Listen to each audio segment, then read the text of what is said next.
tell you what I like. It's feeling this way.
This is the ESL Mobile Open, presented by AT&T.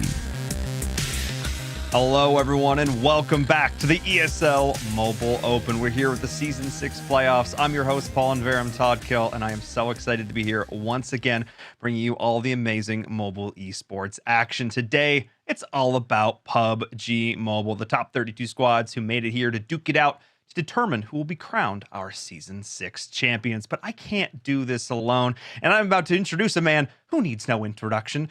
Kind of counterintuitive. It's Daniel Degon Gonzalez. Who else would it be? Welcome back, buddy. Yeah, we're back, baby. Back to the home ground, the grassroots of esports right here at the Mobile Open.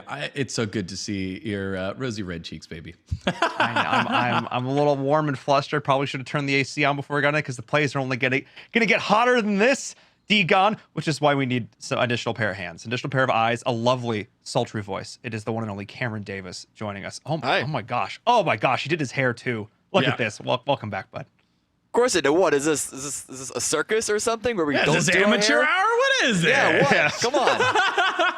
Look, we're doing this from home. We don't have our lovely makeup artist to help us up here, but you guys are looking fantastic. I'm ready to rock and roll and get into this because it's been a while. I mean, we've all been independently doing some fun stuff. Cameron and I have been doing some amazing things in the world of PUBG Mobile. Degon, we miss you, but still, the gang is back together here. I'm so very excited because if you guys are just joining us at home, you're like, wait a second, this is Season 6. It sounds like there's a lot of history at play here. What's going on? Of course, this is the 6th season of this now. We have been doing this. We started back at the beginning of 2019, giving gamers a platform, a mobile platform, in fact, here, because there are over 200 million mobile gamers. Degon, how many? 200 million. 200 million mobile gamers in the United States alone, and we have had over 1 million entrants in the ESL Mobile Open so far, which is just insane. From that, this season, 32 teams made it here to our playoffs, and the top 16 will make it to our finals, all for a shot of being crowned our champions. That's what we're doing over the next 3 weeks. We're whittling it down to that top 16. It is going to be quite a slugfest from start to finish because this isn't even the beginning. They've been competing for the last couple of months to even make it here to this point. They've put a lot of games in already, a lot of work. So if you're just joining us like, wait a second, I need a little more info. We got you covered. Don't worry about it. Let's take a look at this video, break it all down for you. I love this video. Welcome to the ESL Mobile Open, presented by AT&T.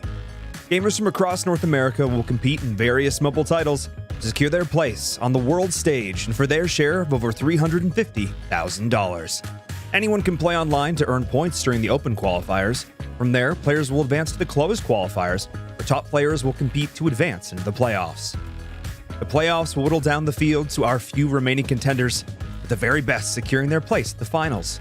These games will be broadcast for the community to watch, learn, and root for their favorite players. The finalists for Season 6 will win a chance to compete in a special online event where they will compete for cash prizes and the title of champion. The ESL Mobile Open runs year-round across 3 seasons, each culminating with a finals event and more prizes up for grabs. This is the ESL Mobile Open, where everybody can be somebody. So you heard it there, over $350,000 worth of prizing across a bunch of awesome mobile titles.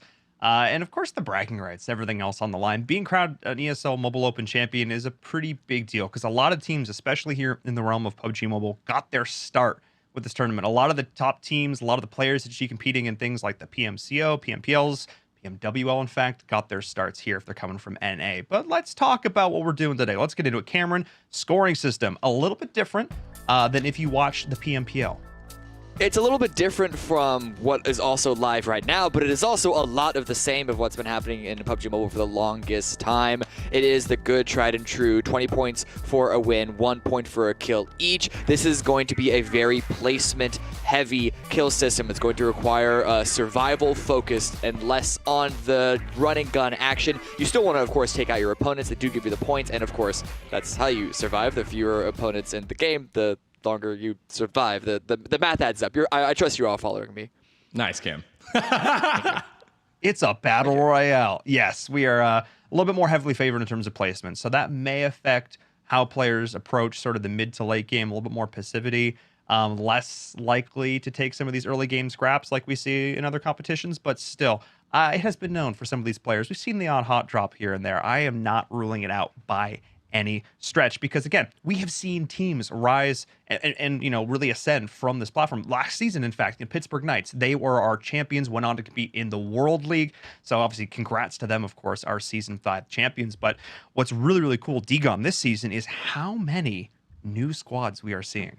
Yeah, a lot of new faces here. A bit of a decision for orgs which tournament they're going to participate in, which then leads to now a lot of new names. And that's the thing every season with the Mobile Open that's so great. You have so many new teams, new heroes that pop up out of these big plays, and all of a sudden they get to taste what it's like on the upper crust, what it's like playing with the big boys. And let's not downplay it here. We still have Xset here, a lot of veteran leadership on that squad with Angry and Juicy. Yeah, that for sure. I mean, we still have that, 19 Esports, different roster, same organization that's involved in the PMPL as well. But what I love about this is these are so many new teams, new faces, new names that I don't know, which I love to see, because it means that they've been competing. They have been grinding over the last few months to make it here, all for a chance to make a name for themselves. And what better chance than that, than to get on stream, show up, really, really just create some opportunities for themselves. Put a highlight reel together, Degon. If you want an org to look at you to pick something up, I mean, show yourself going off in the playoffs of the Mobile Open. That's definitely one of the best ways to do it. Because again, what do we think back to season 1? What do we think back to? #SignCon. I mean, #SignCon. Misfits moving their team over to Cloud9. Like, there's so many. Hot Jukes was playing back then. There's a lot of great memories from season 1 to now. And the other thing that I want to note, based off of the teams that are playing, are the teams that we've seen before. Accelerate is back. Fearless is back. There are going to be some teams that have been around for a while in that like tier 2, tier 3 spot that now have the opportunity, as they should, to ascend on forward. And so I'm excited to see the likes of Asazuki, the likes of Jag step up as well, for example, from that Accelerate roster. For sure. And again, what's cool too is we're playing, and we'll start things off soon, on game number 1 on Erangel, because Cameron, Erangel 2.0, the new era. Yeah. This is exciting stuff. Obviously, we got a chance to experience this quite a bit in the PMPL, but on broadcast, in terms of the Mobile Open, this is the first time we'll be seeing it. A lot of fun little changes on this one. Yeah, there aren't a lot of really major changes that are going to completely restructure how the entire game is going to approach certain areas of the map, but it's mostly, the way that I describe it is almost like a quality of life change for a lot of areas. There are a couple of new terrain features, again, not massively, but they're there and teams can play around, and then buildings are also restructured. And I think that one, we were actually talking about this earlier, so I'm going to give the credit to Degon for this, but that one I think is really going to affect a lot of the teams more so because of the muscle memory of how you approach a building, especially when it comes to grenades and all that such, is going to be a learning process. But Ergo 2.0 has been out for a while though, so it's not like this is just suddenly dropped on our plates at the last second. Right. To me, it's like, hey, look, there's a little bit more reinforcement on the roofs, or that window that used to be open now is boarded up. So it's a lot of these small things. And so we might see a little bit more what we call loose play or accidental mistakes. But I think it's just, you've been playing on this map, you know it inside and out. Old Erangel, now Erangel 2.0, that quality of life change. The grass is a little bit thicker. We'll see how these teams play around it. Plus, if you take a look at a lot of these trucks that are pull in like bags on the back. The bags actually look like bags now. They look like sacks. Before it just looked like this one big blob on the back of a tractor. I mean, I need my tractor physics, my bags. That's right. That's my immersion. Yes. So we're gonna go to a short break, but when we come back, game number 1, we're gonna be getting into the action. Real lickety split. So don't go anywhere. When we come back, our first game on Erangel 2.0. Back to you.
is the ESL Mobile Open, presented by AT&T.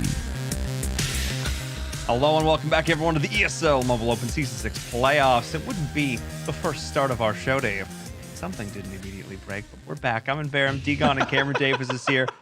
Degon caught himself some sort of tasty food on the break. I'm kind of jealous, I'm not going to lie, but I have some news. We're about to get into our very first game. Speaking of which, who's playing in it? That's the big question. Let's take a look at our group number one. Degon, a lot of new names here. Yeah, a lot of new names, a lot of familiar faces, though. Right off the bat, I'd like to take a look over at XSET. These are the guys playing over in PMPL: Nico, Juicy, Angry, Joey, and Coach Adam, who came from PUBG PC. But then as well as Valhalla, Prism, Accelerate. These are names that we know. Fearless, I hit up earlier as well. 19 Esports. Old franchise, currently playing in PMPL, new roster, so they got a new look here. So those are the ones that I'm looking for right off the bat. Absolutely, yeah. Accelerate, they have been such a staple here in the Mobile Open for a very long time. And Cameron, I'm just super stoked to see what they can do here, because obviously, again, we're very, now acclimatized to be seeing, like, how the meta is evolving at the, in the World League and the Pro League. But a lot of these players are trend setting when it comes to a lot of this new stuff. They're the ones trying stuff out in scrims and stuff here. So I'm really excited to see what we can do as we get into our very first game. Ladies and gentlemen, let's do it. Game number one on Erangel here for Season 6 of the ESL Mobile Open. Degon, Cameron, take it away. All right, so here we go. Man, feels same but different. Different but same. It's a new journey with new players in it. Yeah, and it feels like the map's wide open, right? You don't know exactly how much these guys have scrimmed against each other because it's not a bunch of familiar names. So no longer is everything going to be up to what the tier 1 teams dictate. We might just see firefights right off the bat. Yeah, that's really what I'm interested in seeing, as now that you mention it, is where are these teams going to go? How many teams are going to try and play it safe and wait till the very end? How many are just going to say, you know what, let's just go early? Already seen a couple immediately drop onto Novo and Sosnovka Island. And it is going to be an interesting first couple of games, not just on this map, but on every map that we play here in the Mobile Open. Because who knows? As much as we know, these teams have at least had a couple of days of scrims, and because of that, have been able to sort of feel out where everyone likes to go. But I kind of hope not. I kind of hope we do have a little bit of that sort of learning process for a couple of these teams and figuring things out. But ooh, man, that opening circle, that's a learning process. Yeah, that's gonna teach you. How about that for a good guess for all those teams that dropped early? Like, I was thinking the same thing. I was like, man, this is a very south heavy, as we had that southeast to northwest plane, but teams that dropped early got it pretty good. Pretty good. Not a lot of teams on the outside here. They'll have some space to work, and there's just a lot of water to the southwest as well, over by Ferry Pier and Nova. It must be really interesting if you're a team playing in this, because I'm going to be honest, like, you can go Pachinki now. There's no tempo in this. That was my first thought. First time watching a game with like tempo storm in it in a while here, because they went to the mainstay. It's like, we can drop Pachinki now? This is bizarre. I never knew what the city looked like. Yeah, Pachinki there, as well as Milta. That's where Omen Elite, when they were still together, were dropping, and teams slowly started to challenge them over in PMPL. But here in Mobile Open, they got to drop wherever. So you don't have these old guard powers anymore that dictate the gameplay. It's very much open. So I expect to see more fights early on. Because one thing that we normally see from teams in the amateur ranks are they're a little timid. They're either way too timid or way too aggressive, which is, it's fun to watch while they're alive, but then they die and don't get the placement points. So it's finding the balance of when to go and how quickly teams can execute the plan that's in place. And I wonder how the lack of, I feel like this is going to be sort of a primary part of conversation throughout the entire day or opening day, but I wonder how much that lack of those mainstay tier 1 very intimidating teams are going to be in terms of teams going aggressive or being a lot more passive. Because if you see Wildcard, if you see even like the Knights, if you see Tempo Storm, to mention them a second time, in the kill feed, and especially if it's a kill feed that you're involved in, you might start to second guess yourself. But now it's sort of more wide open, and there's not going to be sort of that pressure, that intimidation factor here. Yeah, and you can see the veteran move here by Xset and Juicy. They see a team in front of them. They realize, okay, it's time to camp it up. Maybe not some veteran driving there by Juicy, but the idea here, just holding, cross the bridge, hold the light tower. We've seen this happen time and time again. Yeah, I'm actually a fan of this position, and I like especially how they are setting it up, because we saw that first circle. It is heavier on Sosnovka than it is on the mainland, but I think there is still, if I had to give a quick calculation, maybe a 15 to 20% chance that it could go back to Erangel, around that area. Maybe even a little more than that. I don't know for sure exactly, but they're setting up to control the bridge, not only allow them to have easier access, but also, let's say, potential kills of other teams crossing, and better than that, if it does swing back up on the north side, they can just now control the bridge for the people crossing back. And so it gives them a little bit of element control. It is slightly risky because they're not going to be in the safer position that is on Sosnovka Island. They are going to have, it does put them in a position to have a more active mid-game. But this is Xset. We've seen, I mean, granted, it's the new name on these players, the new org, but we've seen these players before. If there's any team, any roster in this competition that would be comfortable putting themselves in a high-risk, high-reward situation, it would be them. Absolutely. So, slow start here, not as fast as we thought. Most teams understand, hey, look, it's on the southern side. Let's loot up first, because if we're outside the circle, highly likely we're going to have a fight in our first rotation on in. And if you're inside the circle, you want to loot as quick as you can and get prime position here. You can see 19 esports just hanging around, looking to see if anyone's going to work their way on in. Currently following along, I believe that's 6 elite there. 6 elites just rotating around the map, and 19 esports all over it. They'll let them pass as 19 esports have a good spot there on the western bridge. And I think this is one of the things that honestly didn't surprise me too much for our very first game, because teams are coming into this, you know, you could scrim, you could practice as much as you want. At the end of the day, when push comes to shove and you're actually in the real lobby, nerves are definitely going to be a factor, especially for some of these squads that are a little bit newer to this level of competitive play. And that's something we haven't really got a chance to talk about too much recently in the last couple seasons, because we've had so many veteran squads. But now with all these new young guns coming in, we finally get it, you know, we finally get to talk about that factor of nerves and jitters. And sometimes, you know, palms are sweaty, you know, maybe a little mom's scared. I don't know, some things that could be happening for them. Like if you're Jeremiah right now, wondering how you get yourself out of this situation. That's a rough situation. Forced to swim across. Joey, you know he's looking for the kill. You can see him checking on the coast below him, not exactly sure where the swimmer went, where Michael Phelps decided to take his laps at. But over here, J-Star shooting at another rotating team. This is still on main Erangel, and it's another good opportunity on top of a hillside, watching for rotations to try and punish teams before you then have to pursue your own path onto the military island. But unfortunately for J-Star, don't really find the connections that they were hoping for. Yeah, and again, it's the same team there. It's Syndicate, who's already been split up. We saw down there Jeremiah, now Radarin just kind of really stuck and split up. And that's what happens in a rotation. You're unlucky, you want to survive, you got to split up. It's a tough position to be in. I do like the idea here with Syndicate saying, hey, look, we're treating like we lost one. So we just need to survive and see if we can work our way to the island through different, to the southern island, military base island, through different means. We can't do it together. Jeremiah is by himself. And look, Jeremiah was able to get across. I think every other member now, the goal is to get across. It doesn't matter how they do it, if they separate, if they swim all the way. They've got time, but they know that they're running out of space to get over there. I wonder if the best move for them would be to wait for the circle to close. They already have a player across who can then sort of scout out what's free and what's not. What I missed? I saw something go down. There it is. Never mind. Never mind. If it was anyone else, I don't think I would have felt bad. But poor Jeremiah just worked his way all the way across, trying not to get sniped out by Xset, and then he gets a welcome party there by 19 esports. Yeah.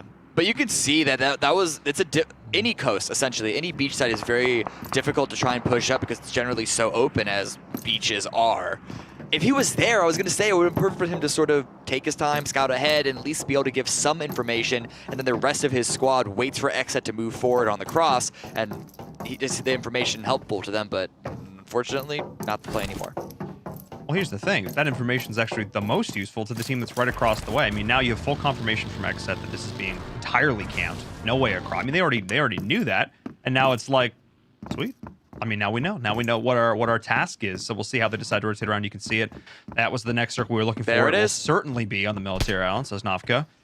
Which means, and I can't believe how few teams we see at the Eastern Bridge. What? I mean, especially given the starting playing path too. Everybody congregated on the West. Guys, this is going to be a clown fiesta. That's a lot of squads. Yeah.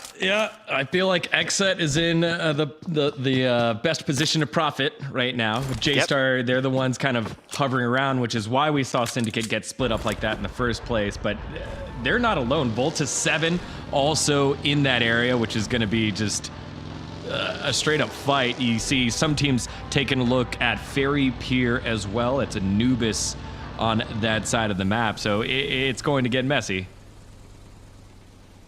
I think, as Paul pointed out, the lack of anyone really managing the Eastern Bridge has to do with the lack of experience that these teams have, not in a game, but with each other. It's very, very difficult to be able to macro when you don't have a shadow of a guess of what the opponents are going to do. Should they expect a heavy camp on any bridge? Should they expect everyone to try and bomb center? You don't know what to expect, and so we see a lot of teams, and we're going to continue to see this throughout the opening day and maybe even the opening couple of days of play it really slow until they start to get familiar with how the teams around them play. Man, this is great. This is going to get messy right off the top. I'm so excited. This is a great approach by J-Star. I think Angry is well aware of the fact that there's a team trying to approach over that hill, but that hill that they're taking, that's setting up point in, is the perfect area to do so. Then they also have another pair coming in from the northern side to try and get a flank position. If J-Star can get an opening pick, an opening knock, that would be very, very powerful. Problem is, Xset, you can see that they're already spread out as well. Going to make it incredibly difficult to have a full team wipe unless J-Star push from building to building, and they give themselves multiple angles of defense. So if J-Star, there's a real reality that if an opening pick doesn't come their way in the next, let's say, 30 seconds to a minute, that they figure this is not a fight that they want to spend resources taking, and then try and find another way to cross. Yeah, I hate fake realities, Cammy. But a real reality that is happening as well is that Volta 7, Might Out Esports, and Chemical Cloud are also still hanging around Primorsk. They're going to have to rotate on over, and that's where we're seeing the action right now in the kill feed. Might Out able to pick one up, and so another player bites the dust, and caught in rotation is Volta 7. Just how do you play this situation? What a circle, by the way. I'm not even amping this up for the show. Like, an actual question. What a circle to introduce all these players into this season. This is one of the most difficult situations to try and play out of it, but MOX, they're currently making it work at least. You see VZ here trying to make the long swim of his own. Syndicate as well. I believe they tried to go for a boat cross, and that just got taken out. Yeah, I love that. I love that. And this is what I was expecting from Syndicate. I was like, yeah, you lost one early. You went into the lobby with only 3. This feels tough, and you're just gonna have to swim it. And now look, same thing here for V7. They drive their cars underwater. They're able to pick up a boat, but they're rotating a little bit late as well. We saw Fire Knights take this one. Okay, really? Okay. There we go. All right. Wait, really? Guys. Oh no! It's like you walk up your friend's drive. He's got the car. Like you go to like open the back door, and he just a little bit drives away. Come on! Hey, we did it! It's the nerves. Everyone had to enter vehicles. It's the nerves. The nerves coming in. And now, actually, that does make a difference though, because the blue is going to start to tick now, and that a little bit. I mean, that was 10, 15 seconds. This is not good. They're dead. Oh, they're gonna pull the circle up, aren't they? And we're gonna get real sad. They're actually dead. You can't make that swim. The circle's going to start closing. Anubis isn't even going to make it into the next. He did. He did. But they're not going to make it to the land. I can promise you that. It's going to start closing in 10 seconds. It's going to close faster than they swim. Anubis is dead. Shooter is absolutely dead.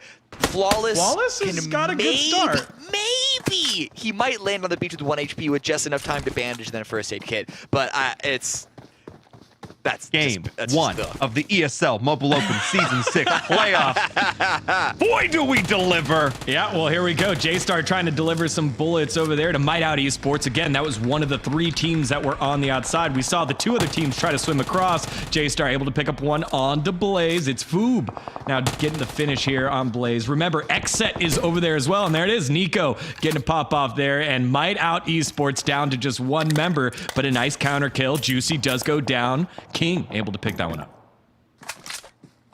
I think Xset actually tried to bait with their vehicles, tried to bait J-Star to push ahead, pretend that they were crossing the bridge on their own. And then, of course, when a 3rd team rolled by, it sort of messed up the situation for them, but in a way, not quite. It just sort of made it a little more complicated. But now J-Star, the Blues, overtaking them. They know they got to cross at some point. This is the time you got to take that fight. You don't have the luxury of spending the time going for an opening pick. You just gotta push it. Yeah, and sorry to correct, it's Kilig, which is a Filipino. It's a Tagalog word. Kilig, not King.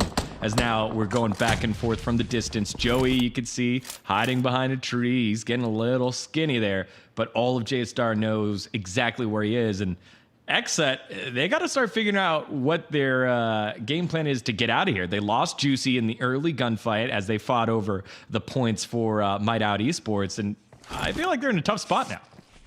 And this is the thing I was wondering. It's like at some point, you know, you've got to go too. You've got to go too. But they're like, who camps the campers kind of thing. They know there's another team across the bridge. And we've seen this before. It's somebody in the game of chicken. Somebody's got to go first. And that's what we're seeing Kilig doing right now.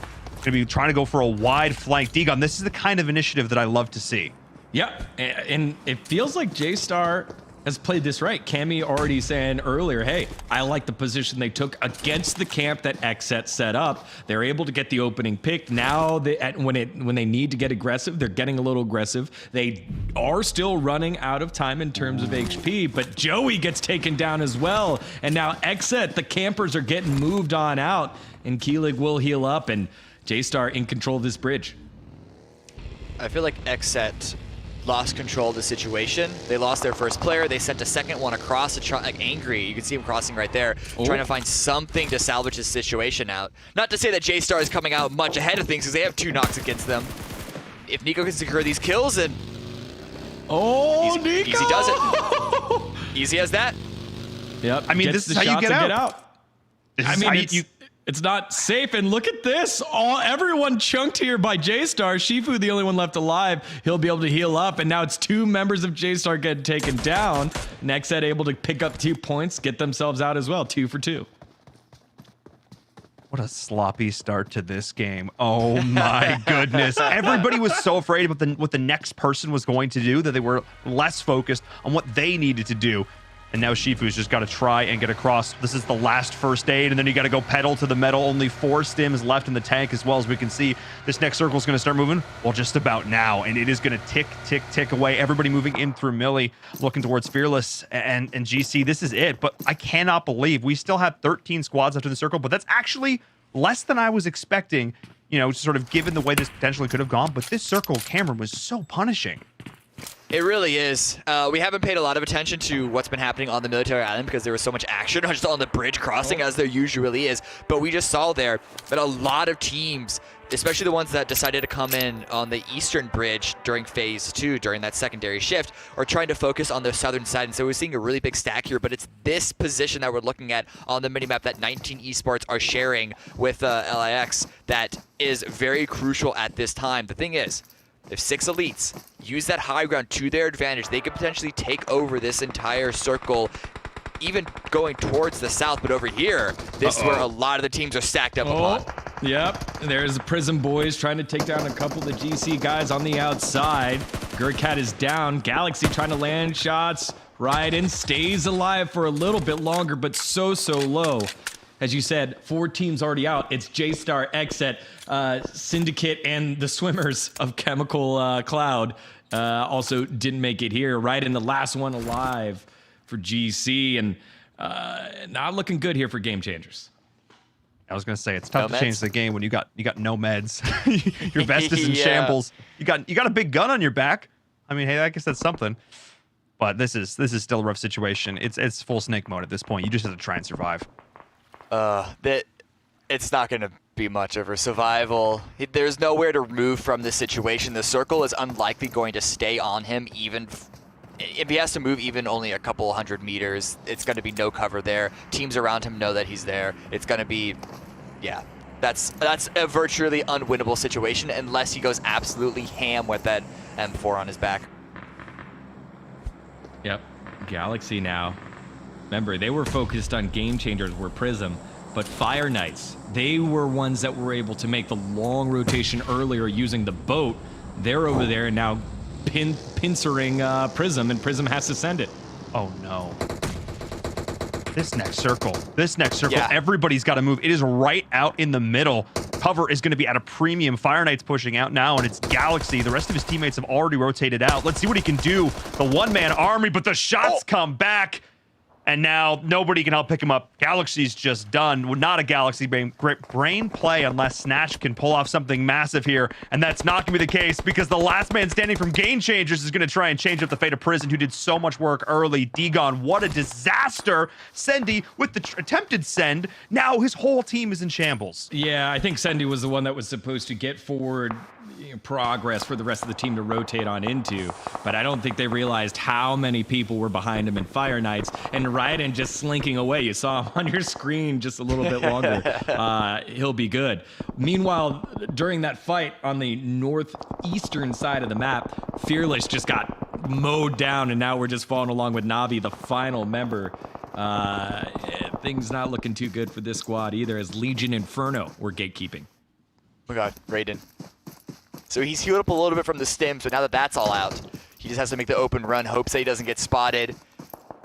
He's actually making it to a little bit of cover. Pulls up the pan for a little extra speed, a little extra quiet footsteps. Yeah, you could see him peeking around the corner there to see the smokes.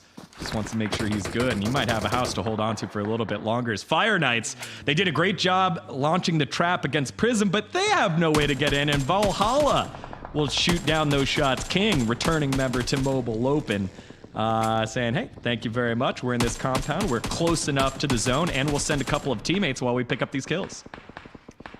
Yeah, this is a situation that Valhalla, it's going to be difficult, but they could climb out of it. The problem is there's nowhere for them to really send it once they're in the circle, which is why they're putting a few of their resources in that direction, but they're also trying to mop up the kills that they can, get the points that they can, coming in from the south side. Accelerate here. Actually, going back to Shipper, the fact that there are still 4 standing for Fire Knights is really, really good. I just don't know how much longer they're going to be able to survive. You can just see how little cover there is on the south side. Valhalla forced to make a vehicle fort just barely in on the edge. Yeah, I like this. There's not a lot of space, and they're able to make something going. They know exactly the team that's behind them. It is Fire Knights, and Fire Knights now starting to get mowed down by 6 Elite. Oh. Hayes, though, nice fight back there by Fire Knights. Shipper with some shots from distance onto Hayes, but Shipper does get taken down by the zone. So, yeah, Fire Knights getting extinguished very quickly.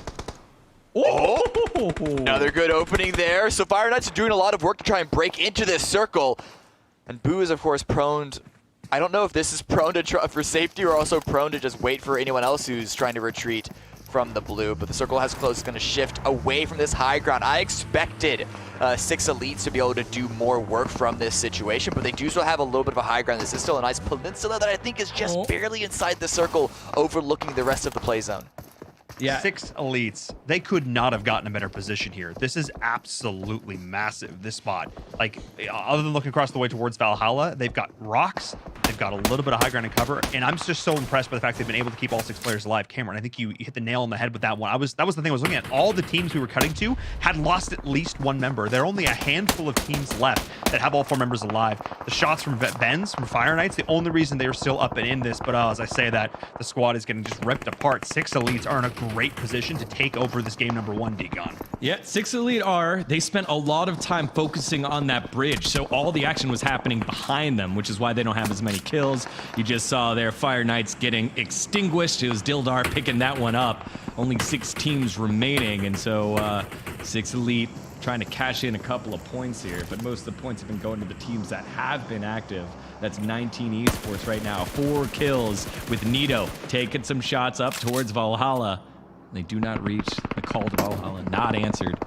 And Fran now for 19 Esports. So 19 and 6, the 2 numbered teams trying their best to hold on here as we close out. 4 teams left alive as V7 gets eliminated. And Fearless also finally knocked out of the game. You can just see the kill feed is basically filled up with mostly 19, a little bit of 6 Elite, but I think 19 are the ones that are actually trying to not really establish control, but more just try and pick up as many kills as they can. That's another one for them. 4 overall. 6 Elite with 3. And they're both just looking towards the same direction, towards the south, but I blinked and all the teams down there are gone. Yeah. Where'd they go? 8 kills here for 19 Esports so far. That's 4 it. for Nito, 3 for Fran. And again, this high ground spot, as you've been touching on, Paul, looking really good here for your 6 Elite. But housing, hard cover. So it is a full-on 4v4 by 2 teams. How often do you get to see this? Yes, I agree that this is a very nice ending in terms of player count. But I'm looking at the circle, and sure, the high ground is in the favor of 6 Elite, but they're on the edge, and they're going to have to stampede down like the wildebeest in the Lion King. And I think Simple's just going to be lying in wait here. They do. Oh, okay. Unless a little bit of a shift in their direction. I think they still have a little bit of this Pride Rock, shall we call it, to play around with. This is, I think, like the only shift that they could have gotten to give them a little bit of an advantage here. Hopefully Simple can try and put a lot of pressure, albeit from quite a bit of low ground, to allow the rest of his team to get inside the next zone. I feel like, wasn't there a moment? There was a moment like this in PMPL. Back in like season 1. But yeah, it was up behind Pachinki, I want to say. No. Yeah, there was something like that in season 1 of Mobile Open. There was something like this in PMPL. I think Scrims here, where I think it was Wildcard. Wildcard Gaming had something like this over in what map was it? Over in Sandhawk, and they just dropped down and just ran him over. It was amazing. I hope 6 Elite are like, you know what, guys, we got to take it to them. Let's let it rip. Like that's what I want to see here. This posturing, I think they have to do this. Hayes here on the edge. You're safer that way. If you get knocked, you probably won't go down. But I like this here from City. As City's taking shots. Oh no, it's 19 Esports making the rotation early, and Hayes caught him on the with their hand in the cookie jar. And now only 2 left alive here for 19. Simple drops down. And you can see the space that they're holding. And now Fran answering back. Simple trying to push. It's only 1 left. 1v1? 1v1. Fran left alive. Maverick still up, though. Oh, I'm shocked that 6 Elite lost this many players. Yeah, Is me Fran too. going for the revive? No, he's not. He's pushing past. He's expecting the revive from the opposing team. Oh, it's 1v1. Fran tries to go for it, not able to land the shots. And how about that for game number 1? It's 6 Elite picking up the victory there. Oh, I like it. I like this start, baby. I mean, look, it doesn't get much better than that. You get a pure 4v4 situation, but the deck was not stacked equally on that one. 6 Elite had the high ground. They had the circle shift. 19 Esports not waiting for things to get out of their control. They did lay down a little bit of initial utility with the smokes, but oh my goodness, 6 Elite able to clutch it out in the end. When it came down to 1v1, should not have happened, but still able to clutch the chicken. You love to see it. We're going to break this down quite a bit more after the break. But before we get to the break, I need to remind the folks at home about a cool thing called social media. In particular, the new ESL mobile Twitter account, which you should definitely go follow. !social in the chat, whether it be over on Twitter or on Instagram. All things ESL mobile are going to be living there, which is really, really awesome. We have a lot of cool stuff coming down the pipe. And if you want to keep up to date with all the things that we're doing in the realm of mobile esports here at ESL, that is the place to do it. And of course, you know, people like stuff. People like stuff that they don't have to pay for. Is it free stuff? It's free stuff. You can join a giveaway. We're giving $200 worth of in-game currency away. You definitely want to get involved in that. And between you and me, I'm alone. This is a camera. I don't know why I'm. There's a secret code. We have a secret code for you here. Look, Degon, don't look at me like that. There's a secret code that we're not going to talk about any other time. It's just right now. on the broadcast right here, Mobile Open 1. If you put that in, if you go to the giveaway, go to the Gleam campaign, put that in, you'll get a bunch of extra entries. So probably go do that. I'm just saying, like, secret. Once it's here, it's done. It's gone. We're not posting this anywhere. It's just for you guys, just for the Mobile fans who Open are watching. 1. Do it. Mobile Open 1 right now. All right, we're gonna head to a short break. When we come back, we're gonna break down game number 1 and then get into game number 2. I want to see more finishes like that. See you in a few.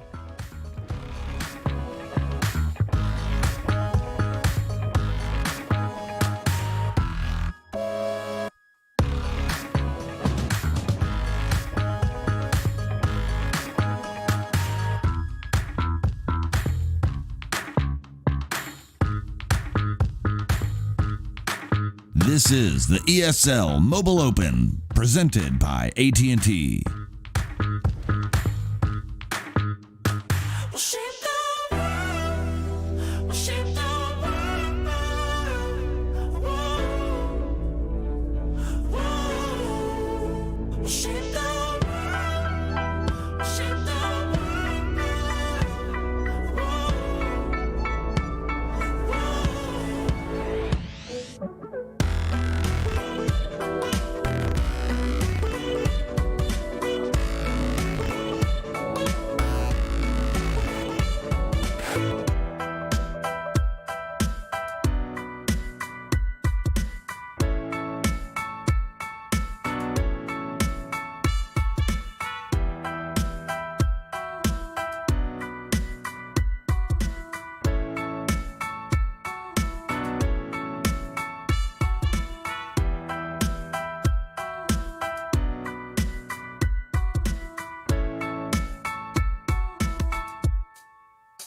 Shape the world. We'll shape the world.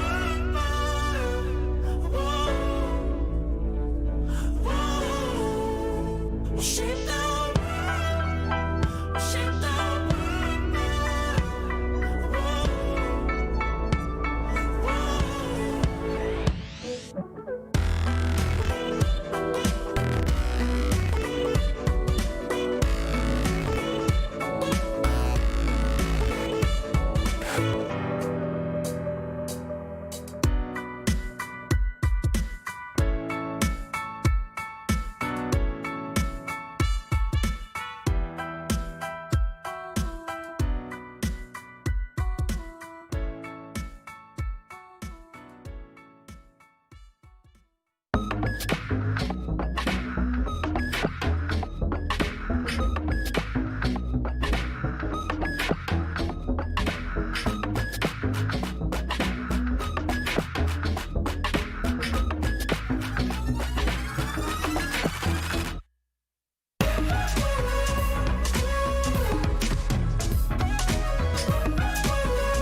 This is the ESL Mobile Open, presented by AT&T. Hello, everyone. Welcome back to the ESL Mobile Open Season 6 playoffs. I'm your host, Inverum, and wow, game number 1 already in the books. What a dynamic finish to that first game. Any game that comes down to a solid 1v1, it's a good one, in my opinion. Before we get back to the action, I have to give a huge shout out to none other than the presenting partner of the ESL Mobile Open. Of course, it's AT&T. I mean, I've said this for the last 6 seasons, but none of this would be possible without their support. And this season could not exemplify better what it means to support the grassroots. We're not really seeing any huge signed established pro teams here. It is all about the next generation of aspiring esports pros here in PUBG Mobile. And this is the opportunity provided from AT&T. So thank you so much to them once again for being our presenting partner. I've got to welcome back Egon. Got to welcome back Cameron Davis, because that first game, welcome, sirs. Yes, that was a lot of fun. I mean, we've had a couple of sick 4v4 finishes, but for the very first game to have it end like that, it's crazy. I mean, let's take a look back, guys. But Cameron, that was a wild start. It was a wild start. It was a wild finish. It was a wild everything. I said it in the cast and I'll say it again. What a circle to welcome everyone into the Mobile Open. Not only is it a military island circle, it is a split first phase that ends up being military island circle. It's just the most number of questions that you have to, guesses you have to make in this game. And this whole fight on the bottom rocks, I'm pretty sure everyone here knew that they were in a rough situation. Should expect that the next circles afterwards would be as rough as they were, but they were sort of trapped there.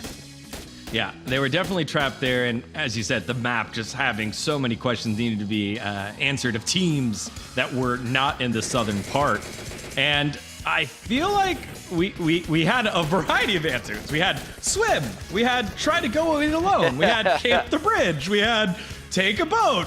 We had camp and watch, all the action happen behind us, which is what happened with 6 Elite. And then again, this 4v4 here, which ended up being a 4v2 into a 1v1 as Fran was able to get a 1v1 situation there, I think bodes well towards what we're going to see. This was indicative of the type of gameplay we're going to get to watch. It's not always the greatest decision making, but gunfights on top of gunfights. And once we get into those 1v1s and 2v2s, I'm excited to see what will happen. Because in this very first one, it was high ground, it was hard cover, circle moving in. They played it a little slow, but I'm expecting to see as we ramp up, teams get more comfortable, the points start showing themselves and dictating, hey, we're that far behind, we need to make a move. That's when it will get very, very exciting.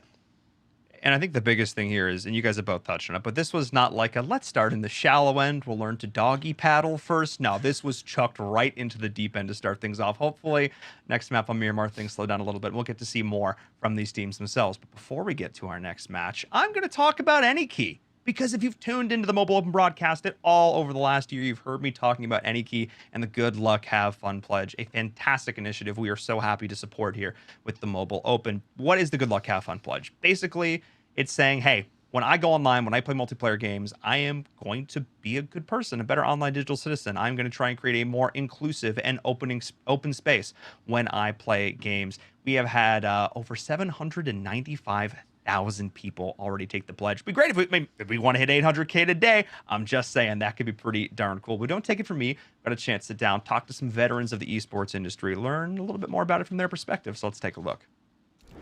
My name is Jordan Gilbert, aka Nothing. Hi, my name is Sue Lee. My handle is Smix. I think it's important for these initiatives to happen. Empathy really, really goes a long way, and it always means so much to us, and I think that's where initiatives like this really help. I encourage everyone in the community, anytime they see bullying, anytime they see someone getting called names, I encourage you to step up and say something. Good luck, have fun. Good luck, have fun.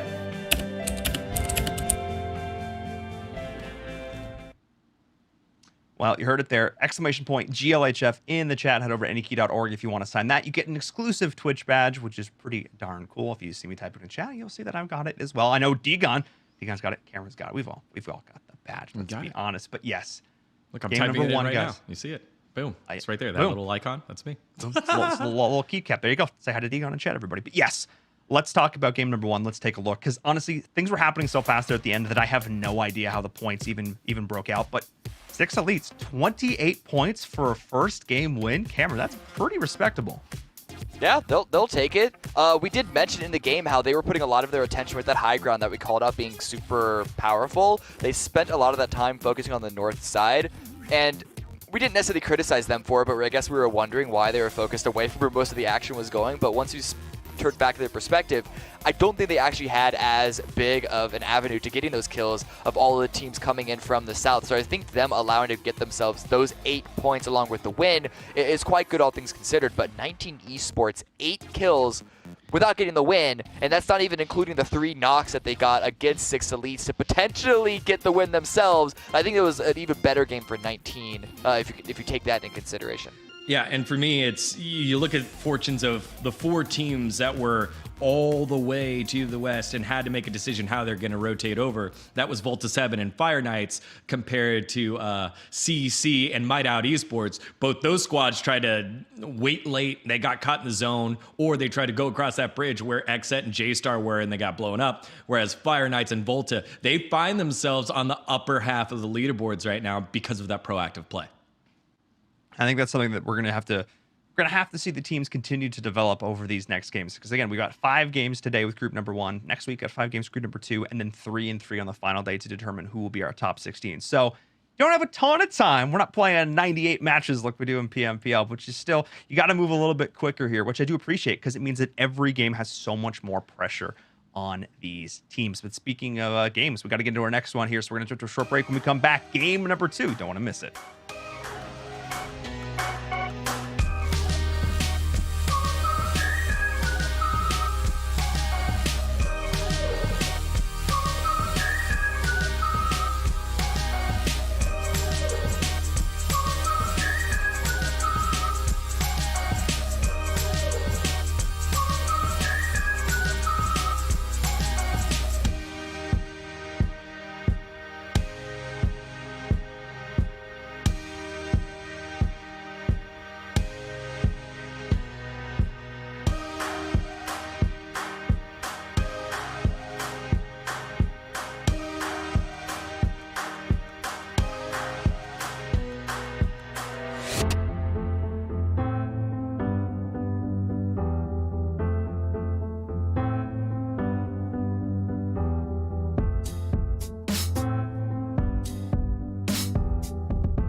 This is the ESL Mobile Open, presented by AT&T.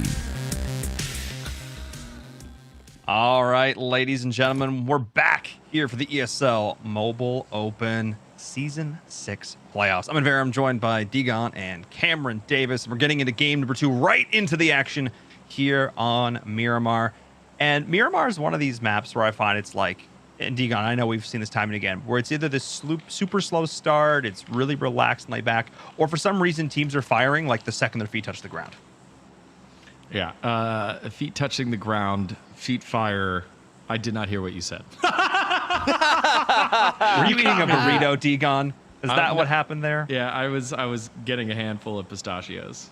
I was hungry for Cameron. some, Anyway, so Cameron, we've yeah. seen this time and again. Miramar is one of these maps where either it's super passive in the early game, or there's action the second player's feet See, touch hey, the where ground. did your feet to the Degon, ground analogy go? No, on that Degon, one? shush, Degon. No, you missed the moment. This is for me Yeah, now. you're This is All my right. point now. Go ahead. Yeah, It's your no, time. it's definitely a thing that happens on this map. And the idea, once again, that this is a new map.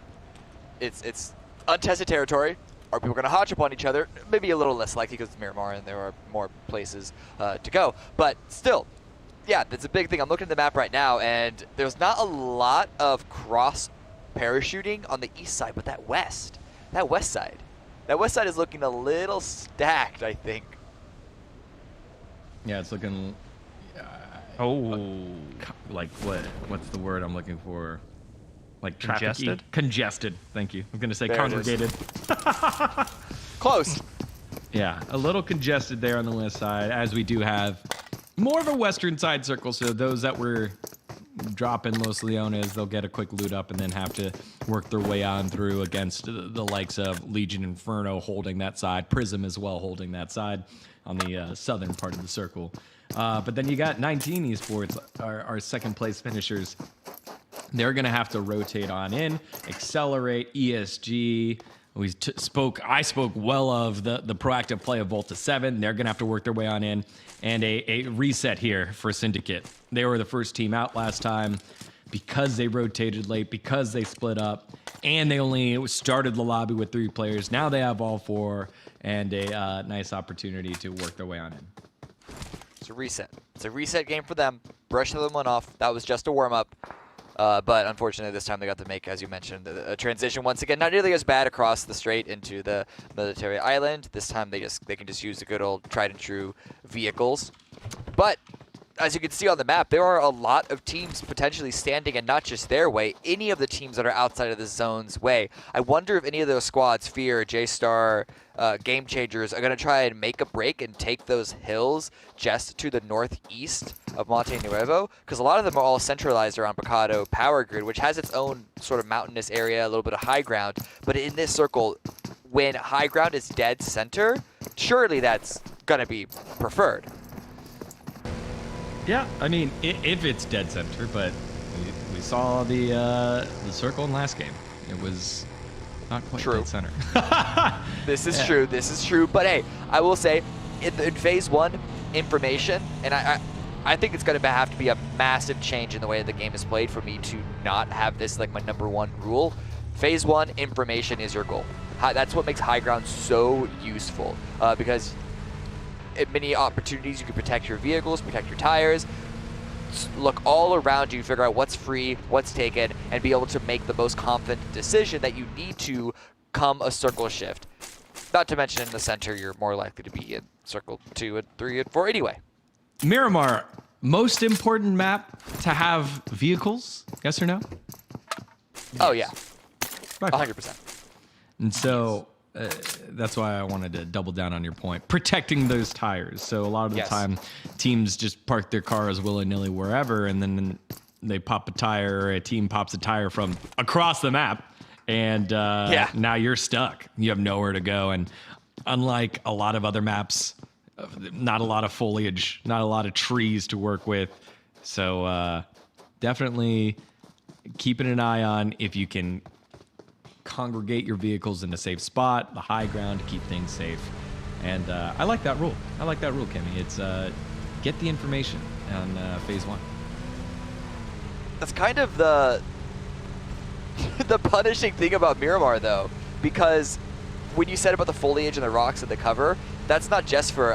I know that you were bringing that up as a way to say that trying to move on foot is difficult, but that also makes it sort of even more difficult on this map than other maps to protect your tires. And then the amount of high ground that's available, just being able to find a spot that no one can see your tires from can be very... Yeah, my point is that on the map that vehicles are the most important is the one that vehicles are, in a lot of ways, the most vulnerable. I mean, an asset and a liability. That's what it comes down to, you know what I mean? It's knowing how to protect those assets, not turning them into liabilities. We're not even seeing shots ring out at this point here in game number 2, and that's kind of not all that surprising. Zeal! Oh, he's fine. So, Cameron, this is a little bit before your time in the Mobile Open, but I'm gonna mention it now, and there's this... Degon and I, unfortunately, we're cursed. And our spectators are cursed. Every time we tune in on somebody driving, invariably they crash. Yep.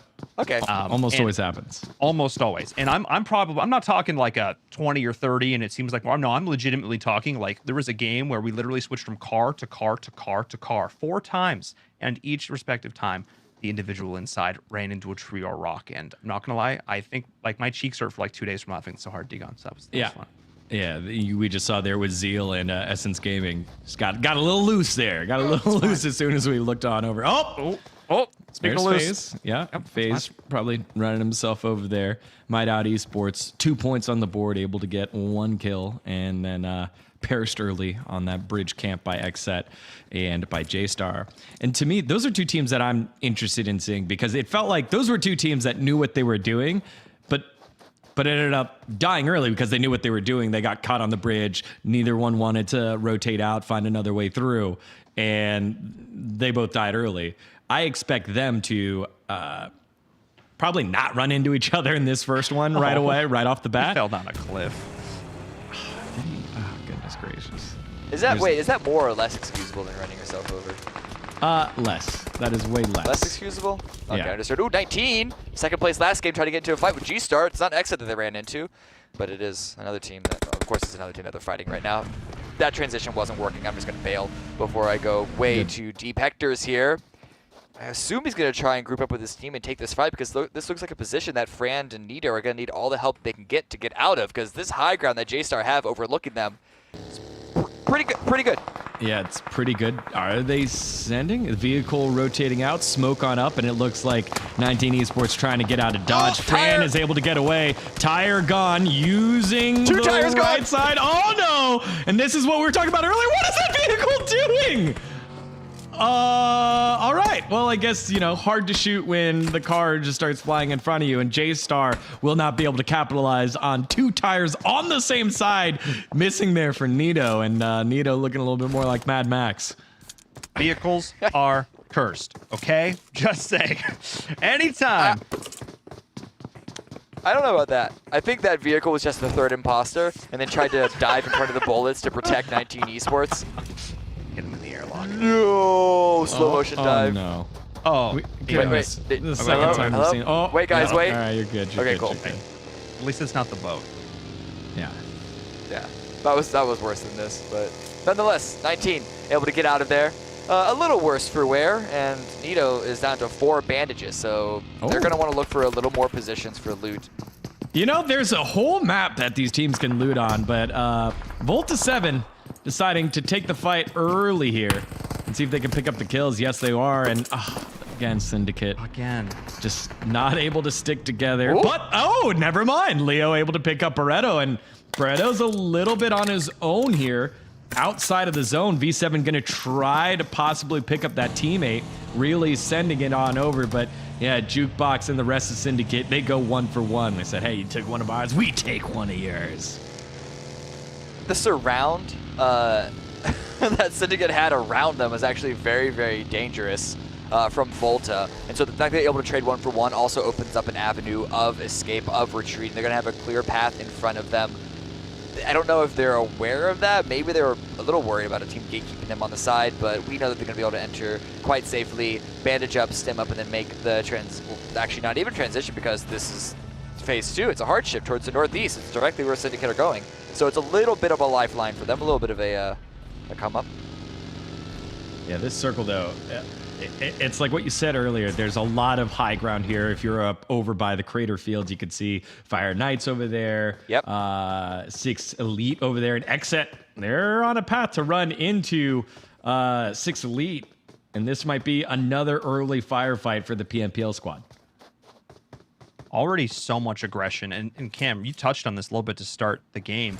They don't have a lot of experience playing with these particular 16 teams in a lobby together, which means that, you know, for the Pro League and stuff like that, you can scout rotations. You roughly know where people are going to be dropping, you know, where they're going to be rotating and adjusting with the circle. You don't know that here, which means we are way more likely to see early little fights like this, like we've been seeing, of teams just running into each other out in the open. It oftentimes results in a lot of early pickoffs, which is why we saw so many teams in that last game only have 2 or 3 players left in those final circle situations. So if a team like Exet can start to pick up a couple of kills here early, they could build up that momentum. But hang on a second, be gone. All right. There's a snake in my boot. Yeah, you got the whole rest of the team of 6 Elite inside hard cover, and Vildar's like, this bush will do just fine. That's awesome. Oh, man needs They won't his expect bush. it. Or maybe they will, but at this state of the game, there are so many bushes just like that. To have to check every single one of them is something that you just stop doing, because it's just, I feel like it's a waste of resources. They spot the team out though, and I think Exet might be. Are they retreating or not? Do they know if they're retreating or not? It looks like, well, Joey going all the way across. I think that's a retreat, right? Yeah, That has to be it's retreat. a 3-1. That's a scout. No, he's trying to find some high ground. Maybe try and find an opening, but Dildar spots that. Keen eyes on this man. Yeah, looking Staring straight at- into the bush. Into the leaves, yeah. Is a leaf? The bush giveth, the bush taketh away. The vision What I'm is seeing right here. Yes. I mean, again, at first I thought, like, because again, we've often seen a lot of these teams, and Exet has been playing in the PMPO, which means like 3-1 is pretty much dead in terms of meta there. That scout, not really a thing. 2-2, like we saw a lot back in late 2019, early 2020, also not really a thing. It's all about running as a really stacked 4-man squad. So I'm actually kind of really happy to see Exet running more of that traditional 3-1 with Joey going off on his own. Which is really cool. So maybe this will pay off for them here. We'll see as we jump back and forth with Valhalla as well. Another one of these teams, Digon, that we have seen a decent amount of. And again, another player going forward and playing Scout. This time, though, I think they may have seen Fire Knights. So we could see another potential early scrap. Yeah, it is a 2-man push here with King leading the way. And he's got Stroke behind him. And another shift here this time. It's a hard shift. We're going north. So Crater Fields still in play. But I kind of don't like this too much here. Maybe there's a little bit of city life there if you want to head over to La Cabrera, but it feels a little tough here, and that's what Fire Knights are going to do. Valhalla's going to beat them to the rotation, so we might have some gunfights while in vehicles here. Yeah, the pathways to get to this next circle from where a lot of the teams are in the southwest, because this is to essentially, it's a hard and then a medium hard shift in a row, are very, very limited. But the fact that everyone is going towards the wrapping clockwise towards the northwest side is strange. No one is going through San Martin. There's only a couple of teams that are already around that area, so we might see a lot of fighting over this area. You can see Exet driving up. They're neck and neck, shoulder and shoulder with a lot of different teams here. It's going to be complicated. Yeah, it is 6 Elite. They're rotating right on next to Game Changers. You can see them trying to shift on over. Juicy trying to clear out Chemical Cloud. Chemical Cloud, those were our swimmers from last game. We thought they would be safe because there's no water on this map, but they're running right into Exet. And Dildar, he moves from his bush position, able to find one of the Game Changers. It's Parhar that falls. And so 6 Elite still making it. Juicy trying to go for the drive-by onto Flawless. Oh, what a play. And you go flying right into the bus. The play of the game so far.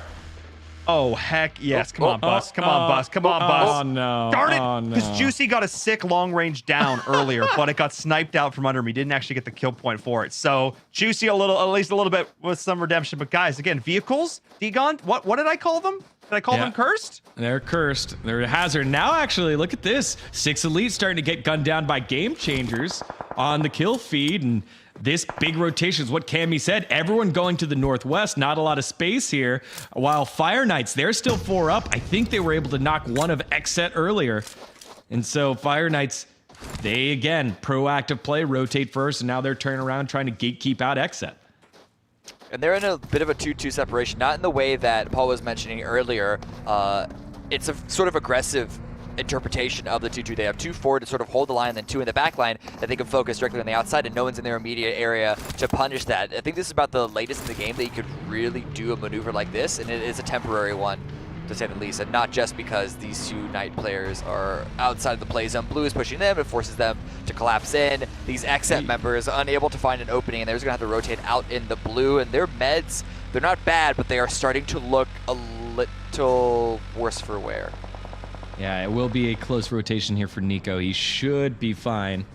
Follow along with Essence Gaming. We didn't get to see them too much in that first map on Erangel. Conan, will he be able to finish him off? Yes, he will. So, Might Out Esports, again, getting caught in a rotation like they did in Game 1.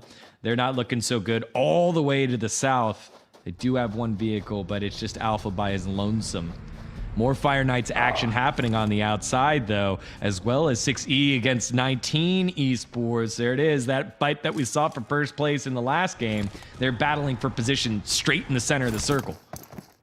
Bit of a revenge engagement here. And the teams that are already in the circle in this time around, it sounds obvious to say, but compared to a lot of the situations, are actually in a really good position, because there's a lot of high ground, especially on the west side, that teams retreating down are going to have to basically run down an open hill that are going to get sprayed down from the center. So even though the circle is a lot of low ground with a couple of scattered compounds, it's still, at least it's a barricadable position. J-Star, the spray onto 6 Elite, they're still trying to cross that road, and the fact they're able to do that successfully is a miracle, I would say. Yeah, Rin not able to land the shots, and it didn't look like anyone else from J-Star was aiming down that direction. So very lucky there, I would say, for our Game 1 winners, as they're able to sneak on by. Expect a little bit better from J-Star with their pedigree that we saw in that Game 1. And now Boo, he was one of the guys making the big rotation away from Xset, trying to get himself into the zone. He is in the zone, but now just has a rock and a hard place to hide behind. Benz and K-Mine getting finished off there by 6E. Boo, he gets knocked, so 1 member left alive just for the Knights. Yeah, not an ideal. It's not an ideal situation, and I mean, keeping the Scar under control long range, you see Rin switching back to more of that tap fire. It's tough to deal with. You can see all these players trying to spray with the Scars, having not a whole lot of success. There's a reason that players preferring the M4 a lot in that situation. Just a little bit tougher to keep under control. But we are finally seeing Galaxy going to go down there as Coast is able to make those shots work. But this is an interesting circle. It's kind of like this weird bowl where you've got like a lot of sort of outside open area. You've got a little bit of a hill towards the center, but trying to make crossings, I think like we saw, earlier on, I think that's going to have to become, unfortunately, very common. We'll see how much utility players prioritize attacking early on. Smoke grenades are going to be at a premium. Yep, Cheems gets finished off, so Fire Knights are out. Prism gets finished as well. They go up in 14th. Nabi just trying to shoot those shots straight into the smoke. Anubis praying to the gods that he stays alive. Will get his first aid off and heal for a little bit longer, but once that smoke's gone, he's going to be out too. Nabi grabbing his own vehicle, playing on the edge. They're inside the zone, of course, but just barely, and they have a couple players trying to push on the inside. Accelerate here on the northeast. They haven't had the opportunity to grab any more kills. J-Star only 1. Ooh, that one looked pretty good. Still a difficult shot to hit either way. And for J-Star, they would be liking to pick up more of these kills, considering their position has such a good view of a lot of the teams that are still trying to get into the play zone. But they're dead center, so they really shouldn't be too upset about just being able to hang out. Stark contrast to their first opening game. Yeah, teams right now just playing snipe battles across the map. Circle popping now. Which way are we going? Looks like we're heading northeast as we're following along with Fearless in the southwest. Constantly in one direction. It makes the teams on the opposite side in a really rough situation. Fear, though, as you mentioned, still looking at them. 5 kills, so it's a good start. We've only lost 3 teams. I'm surprised that there are still 13 alive in this situation, considering how little cover there really is to go around. A few scattered compounds, a few rocks on the edge that a lot of these teams are playing around. I think we're about to lose a fair bit at this next phase, though. Oh, absolutely. You can see Game Changers looking to get a little bit more aggressive. Seeing them pushing in onto Legion Inferno and Fearless continuing to put the shots down. But yeah, you can see in the kill feed going back and forth there with Legion Inferno. Accelerate as well, getting in on this. Accelerate's one of these teams. We're looking forward to seeing what they can do here. But Hayes dropping. I'm so surprised he pushed out Degon on that angle. Cypher is there, able to hold back. But now he's become a liability, all just for that one down. Now Game Changers is in a bit of a rough position. They had all 4 players alive, but they're going to have to try and recover. I mean, Hayes is as good as dead unless they're actually going to commit to try and save him. What a play here from Accelerate. Yeah, a little bit of a ridge, but now Blanco is wondering, what did I get myself into? Never mind, he knows exactly what he got himself into. Able to pick one up there onto Legion Inferno. Hayes does fall, and now Blanco's just kind of stuck on that ridge. Yeah, I don't think that play was for the revive. If it was, I think I'm going to call that was a really, really bad play. But he was able to get in position to put some more aggressive maneuvers on the opposing team and to pick up the loot from his fallen teammate. If that's more grenades, if that's more utility, that in its case is worth it. Yeah, well, Shifu and the rest of J-Star just got crashed on into by, I believe, 19 Esports. Cypher trying to go 1v, however many is still alive there. Will he be able to pick it up? No, and it's Ken that stays alive. Just a little bit longer for Legion Inferno, but Blanco coming on in. Now he's the one trying to clean things up. It is just Ken. They are on the edge. The zone's coming on in, and Blanco saying, hey, I gotta go. We can't keep playing this fight here. They were able to clean up a couple of those kills, and so Accelerate are able to pick up 3 in this one. Now he gets shot on up from distance. Who is that? I believe it's Fallen that's able to pick that one up. Such scrappy fights on the edge. A lot of these teams is all about just picking up the kills. His placement is very unreliable, and Maverick tried to heal strat just a little bit longer, but J-Star swatted that away, gave a big old no, and they picked up 6 kills for them. So the kills did start to come into their favor. Circle Shift took them away from center, but they still have such a great view over the rest of this circle. That's the one thing I think has really been impressing me. It's how J-Star has been able to adapt to the circle shifting, because they've had circle for a while, but they never let themselves get picked off in these rotations. They're gathering that intel, like you mentioned before, Cameron, not just important in the first circle, but important this entire way through. But now they are going to have to push out here. Shifu, of course, got the big bolt action in the back, probably going to be helping to call the shots for the squad as the rest of them run on up and into this next circle. There are a lot of teams still behind them, though, which could play spoiler. Degon, what are you looking at? Yeah, so I'm looking at which teams are here. I don't see many of the top teams that we saw from the last game. I think the highest rated team from last game is Accelerate. I think they went out in 4th or 5th. ESG, V7, Game Changers. Look, there's Syndicate. Even though they lost one early, or got one knocked early, they're in it with 3. And Valhalla, remember all those teams that rotated from the northwest up on in. Valhalla now in the northeast. They went all the way around. Fallen has to get on his belly, has to hide. Shifu should have these shots here to put on into him, and it's J-Star's Rin able to knock him down with a nade. With a grenade. Okay, wait, he's closer. Yeah. I thought that was a grenade from this compound, but no, J-Star took the opportunity while we looked away to start to extend a couple of players out, and that's exactly what you do from the situation. You don't want to give the high ground up so easily because, as mentioned, the information and just the lines of sight that you have, but you also want to have a little bit of a foothold in the circle for when the blue starts to close in, and that's exactly what it's doing now. Yeah, Volta 7, they're still trying to plot their way on in. They saw their teammate Fallen try to do it and get pretty much lasered down. You could see Death God as well. He knows exactly where Shifu and Foob are. Will he be able to work his way on in? And then I think Tony and Sun, they're good where they're at. They're just holding. They've got the edge, and they know Accelerate's Jag is there on that side. So, you know, play it slow. Let's see if we can get placement points here. Yeah, but now we see Tony looking to try and take shot at range. I mean, they know where they want to be. They're fine being there, but they're still not going to say no to taking some shots. As Death God is going to tick out there to the blue. It looks like, yes, he will. Now Shifu mixing the long bomb, going in late, and this is what happens. We saw utility being used earlier, the smoke grenades, but he was playing Overwatch. He was way at the back. He was being the scout for the rest of his squad. He was playing the anchor position, but he took just a little bit too long to make his way down. So that's going to be, I mean, the bizarre adventure of J-Star here. Hopefully not coming to a little bit of an early close as their sniper in the back gets picked off, but the next players were at least able to move in. But it's actually Valhalla on the outside, whose position I actually I like quite a bit, Degon. Yeah, Valhalla's position again, lucked out by the circle. We'll see what happens after this because they've been in that spot for a very, very long time. Volta 7 goes out in 5th place in that last one, really deciding to just heal on up and not have to worry about it. Tony still doing work, and right now, although there's 9 alive, I think it's 2v2v2 currently up.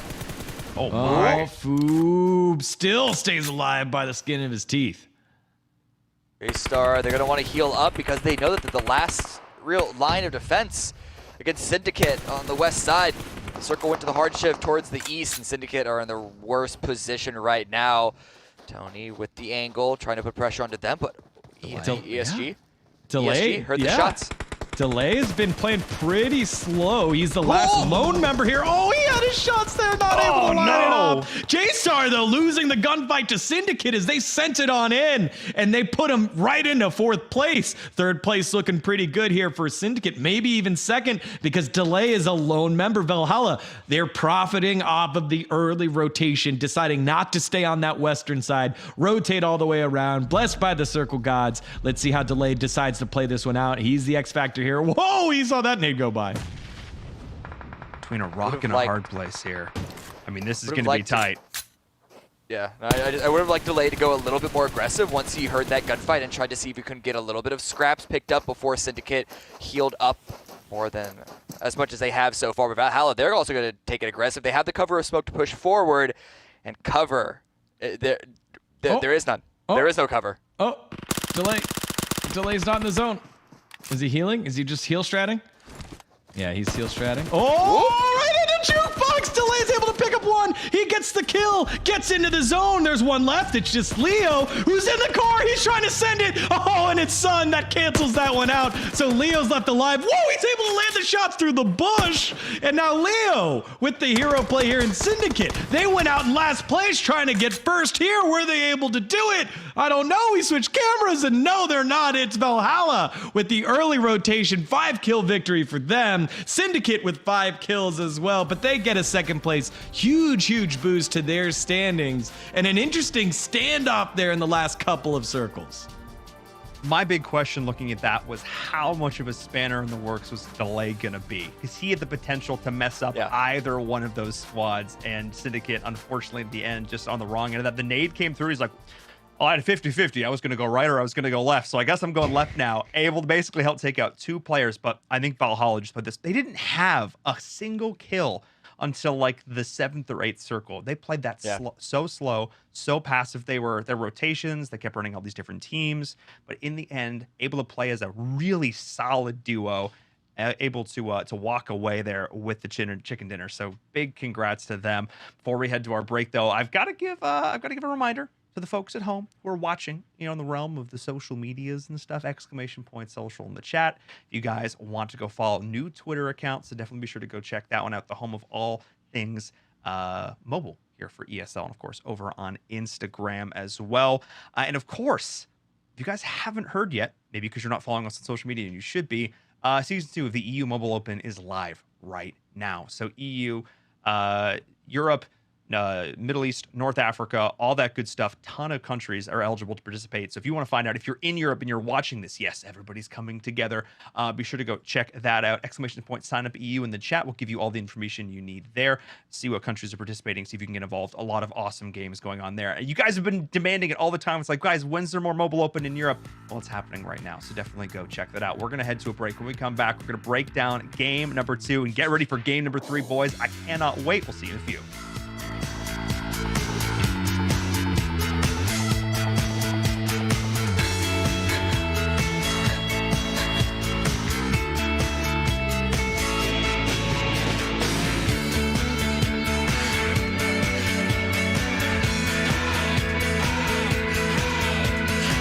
This is the ESL Mobile Open, presented by AT&T.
This is the ESL Mobile Open, presented by AT&T.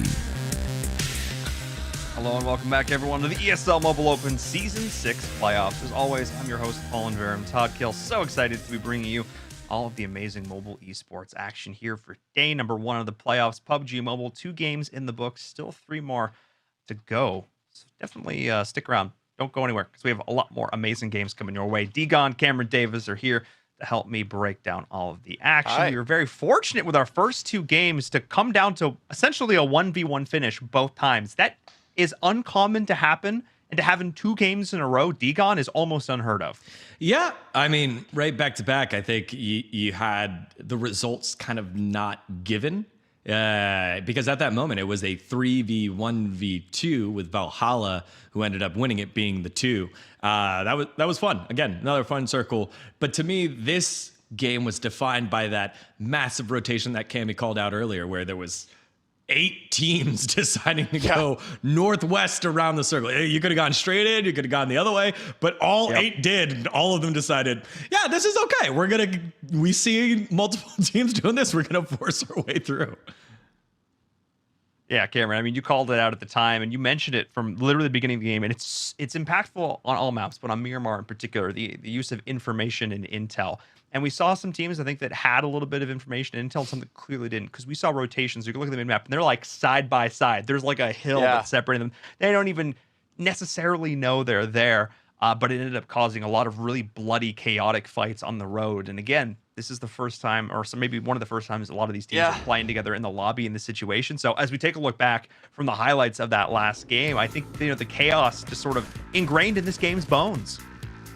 It really is, and we say it multiple times, but you cannot underestimate the fact that if you don't know how one team, much less all 15 enemy teams, are going to be playing, it makes your own information gathering, information usage very, very difficult.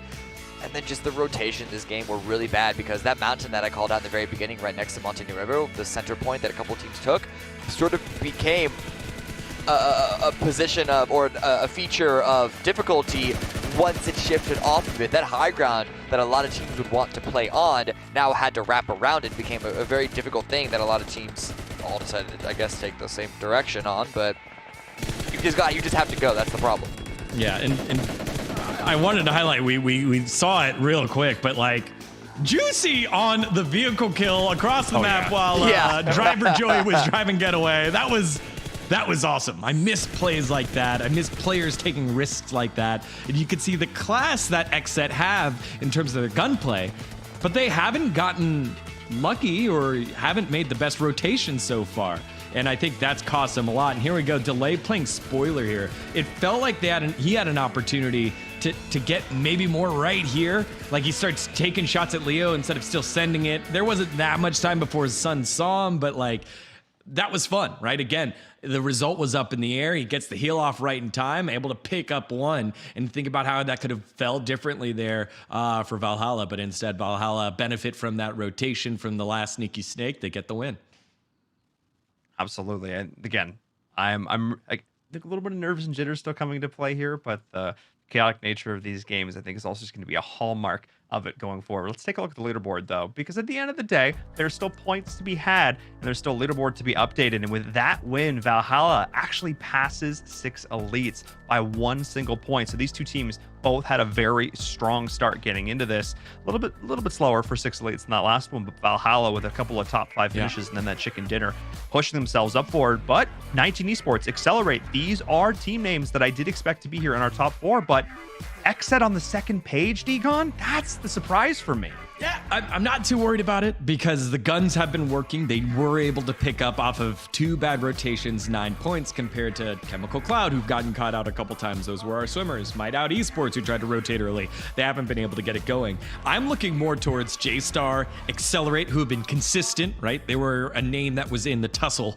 near the end. And then Syndicate, who were in last place at the beginning of that last game, now catapult all the way up to 5th. And so you can see how volatile some of these scores can be based off of how well you're able to rotate. And Syndicate, they did play a relatively conservative game in that last Miramar game until we got into those last couple of circles. And they were able to, even then, they still played slow. Like, it wasn't like they were taking fights consistently. They were like, okay, we have to fight now. They had the one big send against J-Star that knocked J-Star out. Yeah, and J-Star, man, I think if they time those rotations, they're in such a good position. They had like 6 or so kills. Things that could have been. But in any case, really good start to the day so far. We're going to have to get into game number 3, though. We're going to get into that game here in just a sec. We'll be right back.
This is the ESL Mobile Open, presented by AT&T.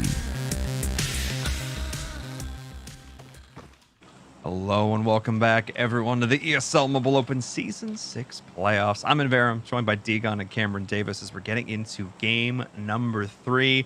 And Degon on a map that's very close to our hearts, given that we had many a final take place here on Sandhawk. Kind of looks like a heart, Sandhawk, actually. man. Like, Cameron's laughing a lot for we know how Sandhawk goes. Players don't like Sandhawk. I love Sandhawk, man. That's how it always is. Players hate Sandhawk, observers love it. And I should mention commentators and audience member observers love it because that, of course, the same chaos that makes players have a struggle also makes in-game observers struggle with that as well, because it's pandemonium. It's bedlam. It's a lot of things. It is. It's and not one of those like, things. We haven't seen hot drops yet, right? We've harped on the fact that a lot of these teams have not played with each other, so we haven't seen hot drops yet. And we Joke's got on you, look at boot camp. Syndicate, Prism. Yeah, hang on a second. Whoa, yeah. Speaking of which, I see 3 teams. Yeah, we're gonna have to go check that out in a hot second. Yeah. Oh my goodness. Let's see. Fire Knights and Fearless are next to each other, over by Ruins and Tambang, and I think that's all the hot drops we got. But still, like, we've been waiting for this. Now it's time to put up and shut up. Let's see what's gonna happen here. As Syndicate, they got second place in that last game. Chemical Cloud have done a great job logging in and then dying, unfortunately, because they have just not had great opportunities for rotation. And it's the same thing here in Sandhawk, where it's like, all right, you know you got to fight your way out now. Like, you're not going to get caught in a rotation. It's like, this is straight up 4v4 inside boot camp, and the longer you take, the more that Prism's going to come and third party this. Yep, exactly. The one thing I was going to say at the end of the first 2 games was that we're really seeing teams get punished for not making the proactive maneuvers, and Sandhawk is one of those maps that really incentivizes that even more. And as you mentioned, the hot drop sort of just doubles that up to an nth degree. You already see Leo here looking around, Syndicate trying to spot out, recognizing that CC. Chemical Cloud are trying to make a rotation. Anubis trying to spot out for his squad. No contact just yet. That's because the teams are making dead sure that they are approaching with all the information they can gather, because once the first shot fires off, there's a real chance that it can just explode from that point on. Yeah, and good thing to note here is that the circle is pretty much the whole of the southwestern island, right there with Nancom, Asami, Bantai, but it does hold some of the other islands in it as well, so you do have those nasty northwestern cliffs that people could be playing on later by Camp Alpha. And that one is by 19 Esports. But right now, teams just kind of hold and steady. And Prism, they were the third party in that. They said, hey, we're getting out of Dodge. They'll rotate on out to the western parts. We follow along with them. And they could also possibly run into Game Changers, who are also rotating out of that northwestern island to the southwestern island. Yeah, and definitely with all the confusing team names there, as we have a couple of CGs over on Accelerate as well. Good times. Hat by all. The first time around. Yeah, thanks for that, boys. Yeah, exactly. Yeah, not confusing us at all. Thank you so much. But we can see a couple of kills popping up the kill feed already, and that's just Sandhawk. But here's the thing. And Cameron, you touched on this a little bit. Change gamers. Anyway, is we have the second you take a shot in this, everybody knows. Everybody's gonna be aware. The third-party potential of Sandhawk is astronomically high. You know that when you take a shot, when you commit to a fight, you have to end it immediately. If you're not shooting to kill, don't take the shot at all.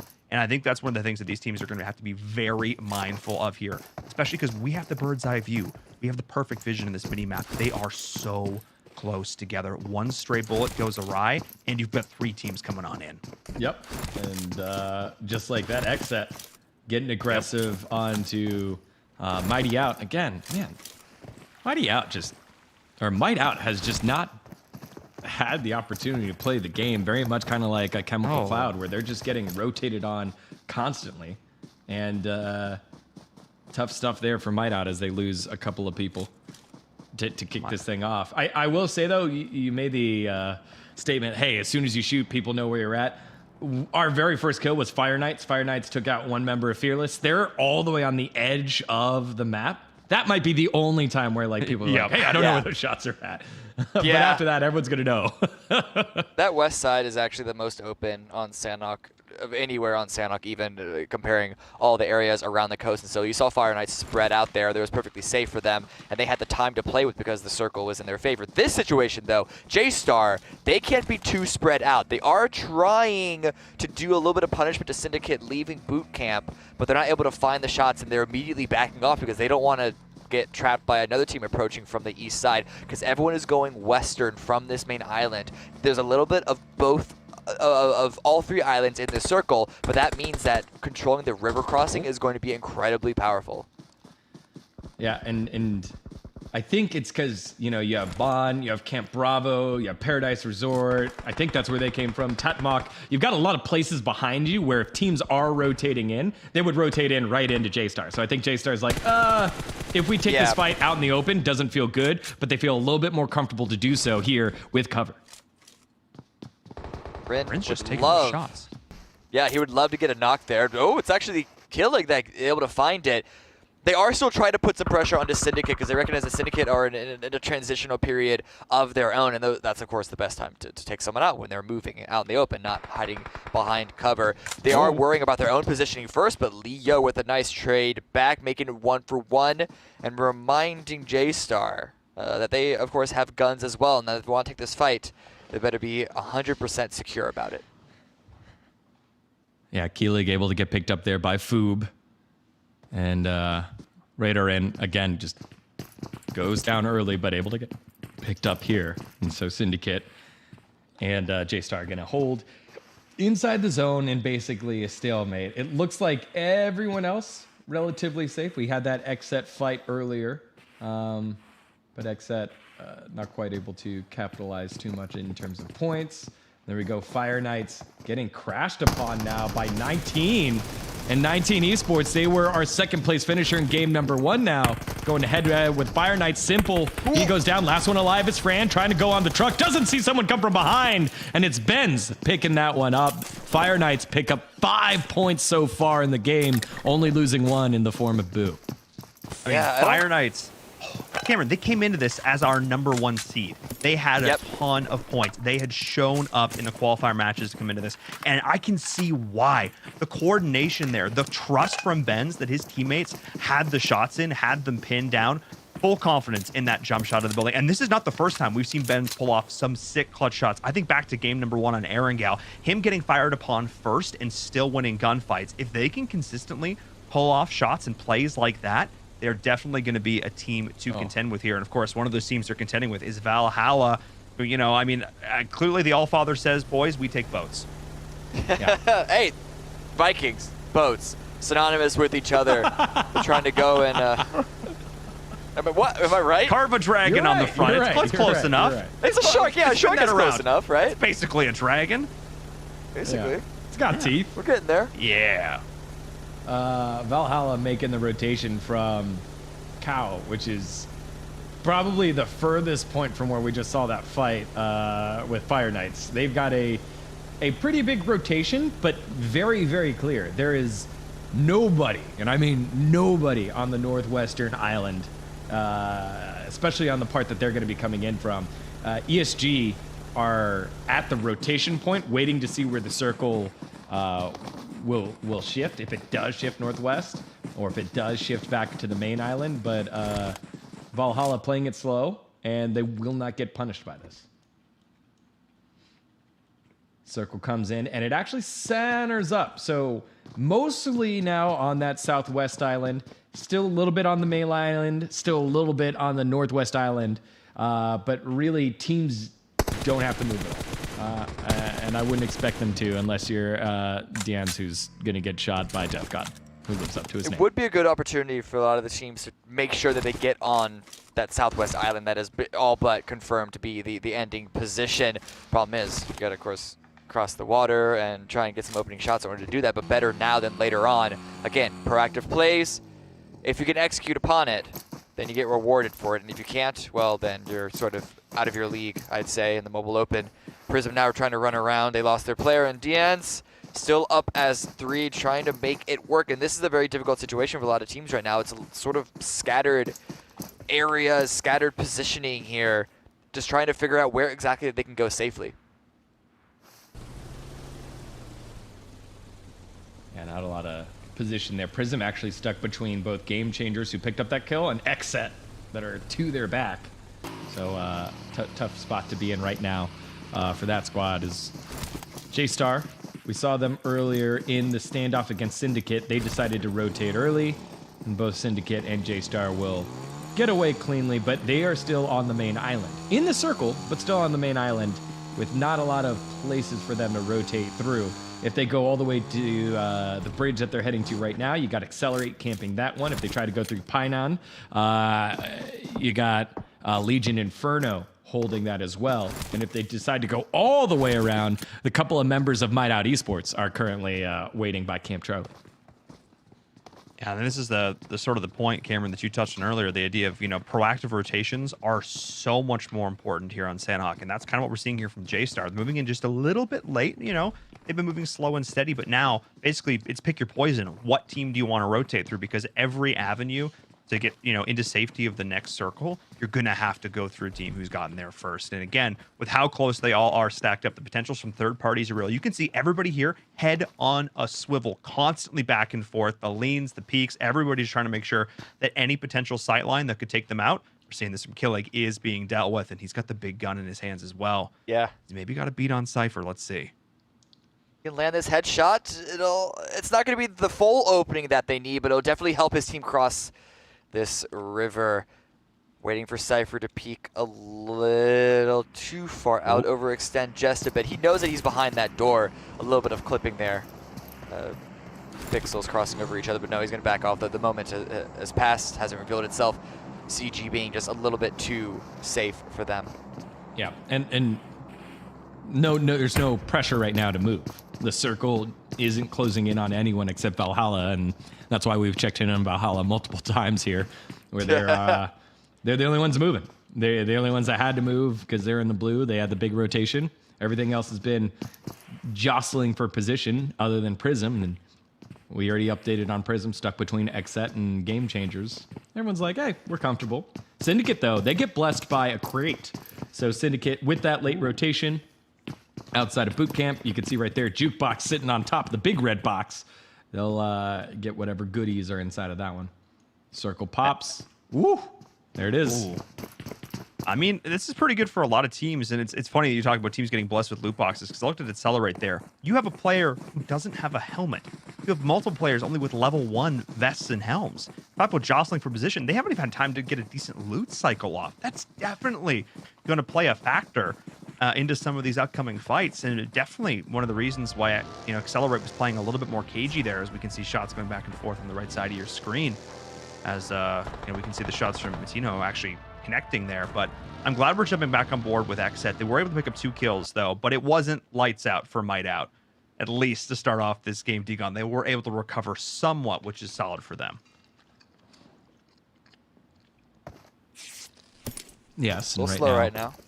Yeah, just kind of waiting to see Accelerate, and they were able to get the knock on the Blanco, but it's, again, everything's kind of at distance, and this is a circle where it's going to crash. This is the kind of circle where it's like, hey, look, 16 teams to start, 15 alive, 54 up, but this circle is where it's going to happen, and we've been waiting to see where Killig was going to land this shot, and right into alpha space.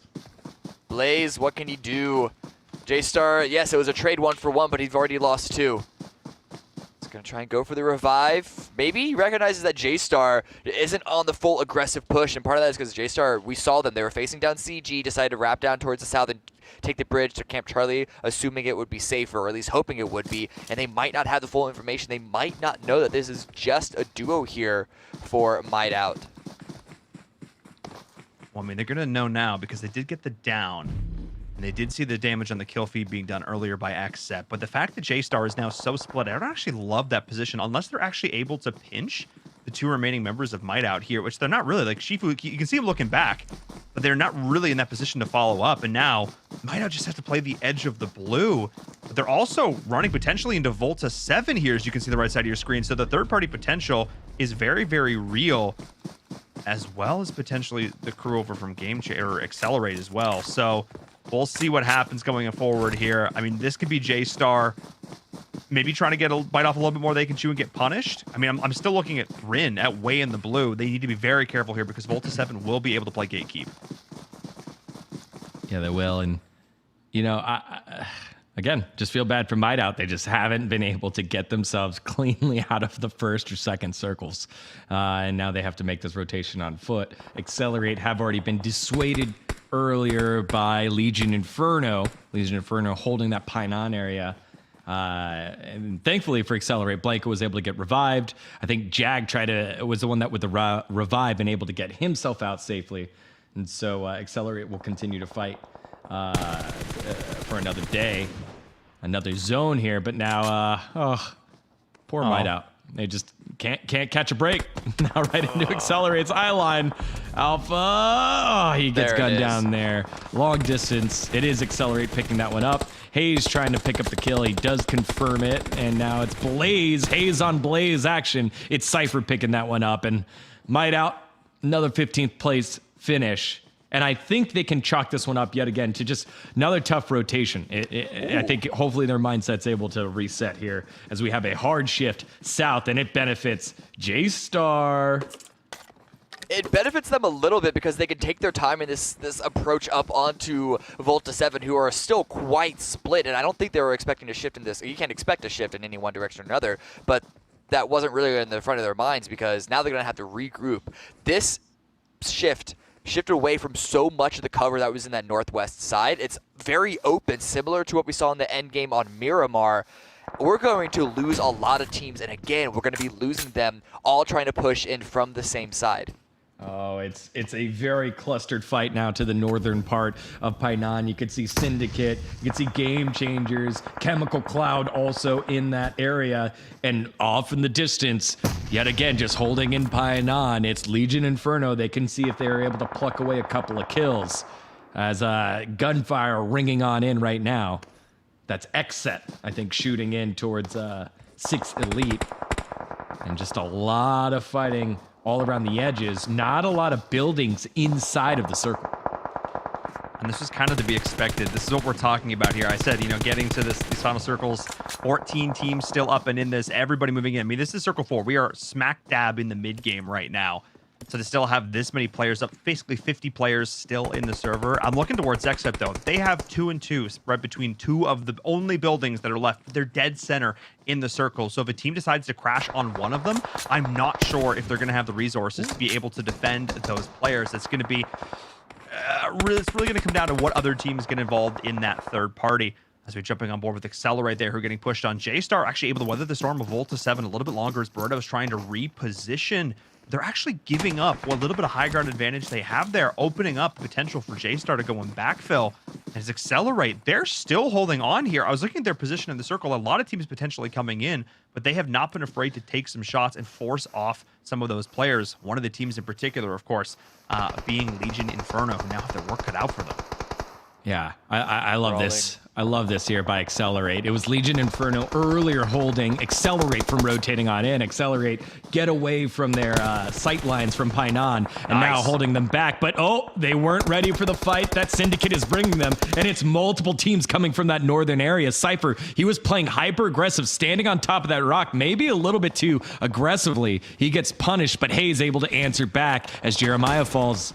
Now, big gunfight happening here. J-Star trying to land those shots. Keeling able to get a massive shot. Yeah, he hit it. It took a little while for the kill feed to populate, but that's one down. Volta 7 definitely no. J-Star's hunting on down here on Classy. I love this. This is from J-Star. Zero hesitation to push in on this fight. I believe they were able to get the revive off, but Killing, he wants to finish up what he started. As we can see, the other J-Star members are going down from behind, but that's just going to pull on to Barreto. Killing is a one-man wrecking crew in this game so far. What an absolute beast. It is his headshot to open things up, and then he puts a seal on that deal. Okay, this game is starting to heat up, boys. This is where that secondary separation of Volta 7 should have come into play and stopped that push down that valley. I don't know what angles they had. They must have been in the process of dealing with their own struggles there on the eastern side, but that's why I was worried about them being split over here back on the north. CG weathering the storm a little bit. They lost a player and there's a second one down. Sorry, make that 2 down. It's just Blanca remaining, but they still have 7 kills. And sorry, this is Accelerate. Baited once again by that kill me, but still a good hold for them right now. Legion Inferno trying to stay alive. They've been struggling to get out of that blue safely and securely, but they're not the only ones. Yeah, and Fire Knights and Valhalla were just hanging out for the longest time on the western side. It's now Fire Knights way outside. I think they're just healing off. Valhalla already knocked out. As you can see, V7, not exactly sure what Fallen and really were doing. As we said, we highlighted, J-Star was able to get a big flank on the two members. No punish by the other members of Volta 7, and they go out in 9th place. Now, Keelig and the rest of J-Star have their work cut out for them. They're trying to push that compound that XSET are holding, but shots are coming from distance there by 6 Elite. Oh my God! Keelig Continuing to land these shots. Keelig is a monster in this game, but he's up against the final boss in that XSET compound that you mentioned, because that is, I am not joking, that is the only pathway they can get to the circle. They are trying to swing around, see if they can't pick up any kills, and maybe wipe up one more team to get another more place before they're pushing into the gauntlet that is that XSET building. Yeah, Sun Min is the last one alive here for 6 Elite. Keelig now taking shots over at Juicy. The hard cover there, trying to get himself down. Oh, and Juicy does get punished from distance. And Keelig with another one. They have traded out. Shifu does go down as well from distance. So it'll be Rin and Keelig left alive in this fight with XSET. All the while, ESG fighting over the final members of Chemical Cloud. Anubis goes out in 7th place and getting some decent points there for Chemical Cloud. But you can just see it right there on your map, right there on your screen. They're right next to each other. I want to see how this J-Star fight finishes out. XSET was able to complete the reset. J-Star did lose one of the transitions, so it is still functionally a 2v2 as Angry is down. But we're seeing killing. The floor is lava! Just glide a little bit. All right. He can burst through the store when the time comes. He doesn't know that Nico is right on the other side of it. They do have the audio cues. They're just going to push on in, but there are the shots from Juicy. Juicy was actually up through all this. Actually thought he was down, but Juicy was trying to weave his way in and out of the smokes. Killing the movement, the gutsy play. He just sits in the middle and pops the first aid. He survives, and he actually lands it. He's still in this, but finally Juicy takes him down. Juicy. But yo, Killing, what a run! Yeah, huge run there by Keelig. In that process, though, 6 Elite left Sunmin to heal on up. I think he went all the way from 8th to 5th place. So big point movement there by the squad that had won the game earlier today. Milutino, we had been following along with him. He was the one that was stuck in Painan for the longest time. So XSET and ESG are going to be the focus here. But ESG just have a hill that they got to run down on. I think the information has been relayed over. Milutino is able to pick up one kill. Focus is back onto the house as Juicy is down, so it's Angry and Nico. Has shots here on Angry. Nico able to pick up a couple kills, but Angry peeks on out, and like the savvy veteran he is, picks up the kill. Conan, the last one left alive, and this should be an easy XSET victory here. I'm going to call it early on. I mean, Cameron, we saw it. They had that compound dead center. I was worried for the team. I was worried that they were too split apart, but in the end, they were able to rally together, clutch it out, defend against all comers. Conan, though, it's still been this, but the bro is going to take him out. There's no way. Try to get the point now. He doesn't get it. He doesn't get it. XSET so close to potentially having that one snuck out from underneath them, but still an amazing victory for XSET. That was the performance we were looking to see from them.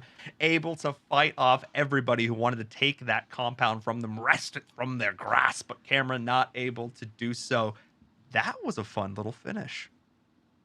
Yeah, I think ESG didn't know what that situation was on the XSET building, because I think there was an opportunity for them to push across once XSET had those two knocks against them that I'm surprised that they were able to secure themselves off of, but nonetheless, they were able to stabilize. XSET were able to get all three back up and maintain that roster until the very end of the game, but it was looking a little slippery. Yeah, and for me, it's Accelerate, I think, that had some big plays there, right? They were stuck in being gate kept for the longest time by LI, and then they were able to capitalize, get a bunch of kills, but then maybe a little too proactive there by Cypher standing on top of the rock, trying to shoot down at the rest of the members and trying to finish off LI, but weren't quite able to. Legion Inferno. And Legion Inferno, through Militino, able to sneak his way where I guess they could have finished almost in 10th, all the way up to 3rd place. And then the big blunder, I think, you're going to want that one back, is Volta 7. They were split. They knew J-Star was behind them. Yeah. No punish when J-Star sent it right behind him. And then Fallen, and I think really when they decided to pop up, didn't win their gunfight either. So I think Volta 7 probably want that one back. A lot of little things, but I'm starting to see tightening of the bolts and the screws. The teams are getting together a little bit here. Couple first games were, a little bit too chaotic, but I was starting to see some really conscious rotations on that one. But again, teams need to be cognizant of that kill feed. So, I'm excited to see how these last 2 games are. I love Sandhawk, man. So dope. We still have Erangel and Miramar left on today. I can say goodbye to you guys for now, because the fine folks at home need to hear me rant. Oh, hi, it's me. I'm still, wait. Bring it back. Bring it to me. Okay, we're fine. Well, actually, you guys get to stick around. Don't worry about it. That's because we call out social media stuff. Because here it is, !social on Twitter. If you guys at home want to make sure you are staying up to date with everything we are doing here for the ESL mobile program, you definitely are. A lot of cool stuff coming down the pipe, and over on Instagram as well at ESL Mobile, !social in the chat. And of course, I've talked about it a few times over the course of this broadcast. It's a giveaway. Degon? Exclamation raffle! It also works. Fun fact, works. It is exclamation raffle. It actually does work. We literally had a thing because Degon likes to yell it, so we're like, should we just add that extra Mubot command? And we're like, we should probably do that. So it's exclamation point giveaway or exclamation point raffle. Just raffle! For you, Degon. $200 of in-game currency could be yours if you go in and enter over there. We're gonna head to a short break. When we come back, recapping that last amazing game and then getting into game number 4. Don't want to miss it. Don't go anywhere.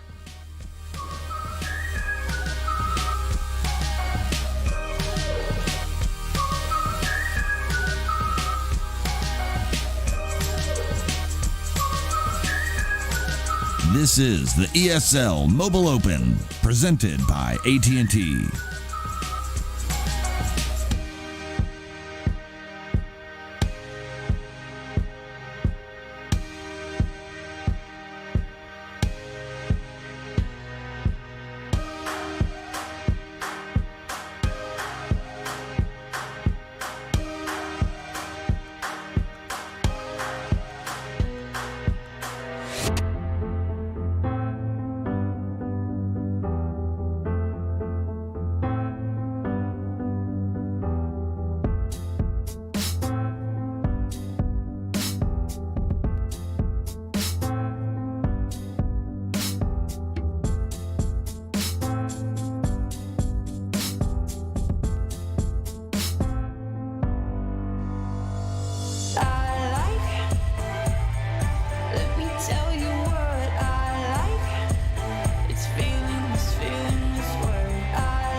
This is the ESL Mobile Open, presented by AT&T.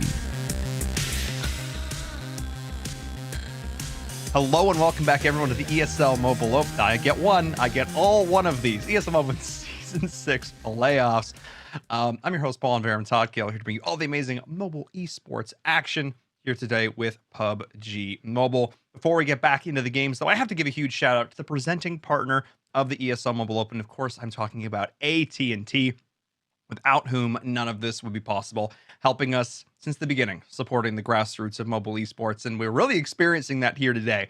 So many names I did not know coming into today, but trust me, I'm going to be remembering it.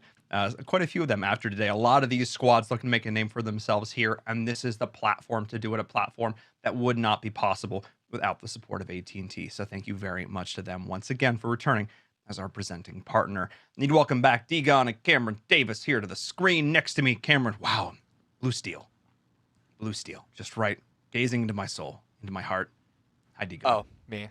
I thought you were. Yes. I thought you were trying dude. to talk about the game. I got and I'm like, poop what? browns. Poop browns, baby. I don't think that's the descriptor I would go with, but in any case, Cameron Davis, blue steel. Yes, Thanks, welcome Tommy. back, Thanks, Tommy. both of you. Let's look over some clips from that last game. Nope. Nope. Yes, I mean, yes, that's what's happening, Degon. Talk about them. Well, Syndicate tried early on. Fire Knights, they held that side for the longest time and ended up benefiting with 5 kills early, and I think they only finished with like 6 or 7. But big rotations later on. It was about circle 4, I think, finally, when things started rotating on in and we got the action. It wasn't a Kimmy. Yeah, just again, slow rotations, but I don't know. On this particular circle, I kind of want to give some teams the benefit of the doubt, but Killing is not one of those players, not one of those teams. Just constantly landing headshots with that M4, and it almost both versions. Almost both versions. That's not a word, but in almost constantly in PUBG, DMRs are considered more powerful than bolt actions, but Killing is making a case. Yeah, Killer's making a case for the bolts, for everything he did, right? He had the push there on B7. He had the push in here after clearing out multiple members of 6 Elite, knocking Juicy, and then putting pressure on the Nico. He almost made this look insanely easy. Look at this. Into the smoke, healing up, no fear, and then was able to get his one-on-one with Juicy. But Juicy, he heard that one all the way, able to pick that one up as Xset cruised themselves into victory thanks to the Circle Gods and holding this compound, the final compound within the circle. ESG, a good number of kills for them. We didn't pay a lot of attention to them near the end game because so much action was happening on the south side, but they seemed to hold that hill relatively well, relatively easily. There's a few points Conan almost could have grabbed there, and I am going to reiterate what I said earlier, is that I feel like they were unable to really know what exactly was happening in the Xset side of things, because there were a couple of windows that they, I think, could have exploited if they were able to pay attention, but in Sandhawk, there's so much going on, it's very easy for the information to just completely slip away. So I don't want to harp on them too much for just focusing on holding down their hilltop and not wanting to take that open push across a road into a compound. Right, and the tough part was that they knew that Legion Inferno's Militino was there somewhere. They didn't know exactly where, and by the time they made the push, Militino gunned down, I think, 2 before Xset realized, oh, there's 3 teams here, and ended up perishing down in 3rd place. So, I want to still give props to ESG here, just because they got 3rd place in the last game on the back of delay, and now here a 2nd place on Sandhawk, and then I think the other team that has kind of been hovering around was 6 Elite. I think 6 Elite got like 5th or 6th place. Other than that, it's been a big rotation of who's getting in that top 5 every single match. So, ESG 2 games in a row, top 3, that's still something to hang your hat on.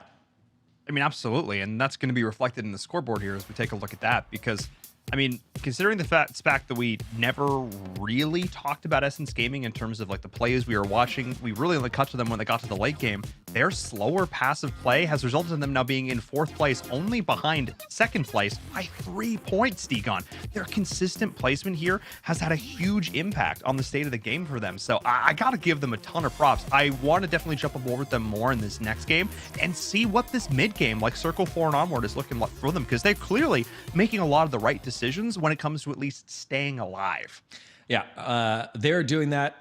A team I want to see more of, because it felt like in this game we finally got to see them shoot their guns and actually do something, was Chemical Cloud. Like, Chemical Cloud has got caught in rotations multiple times here, but they have 12 points. And then Volta 7 again, not exactly sure what they were doing there. They've had some good placements in games 1 and 2.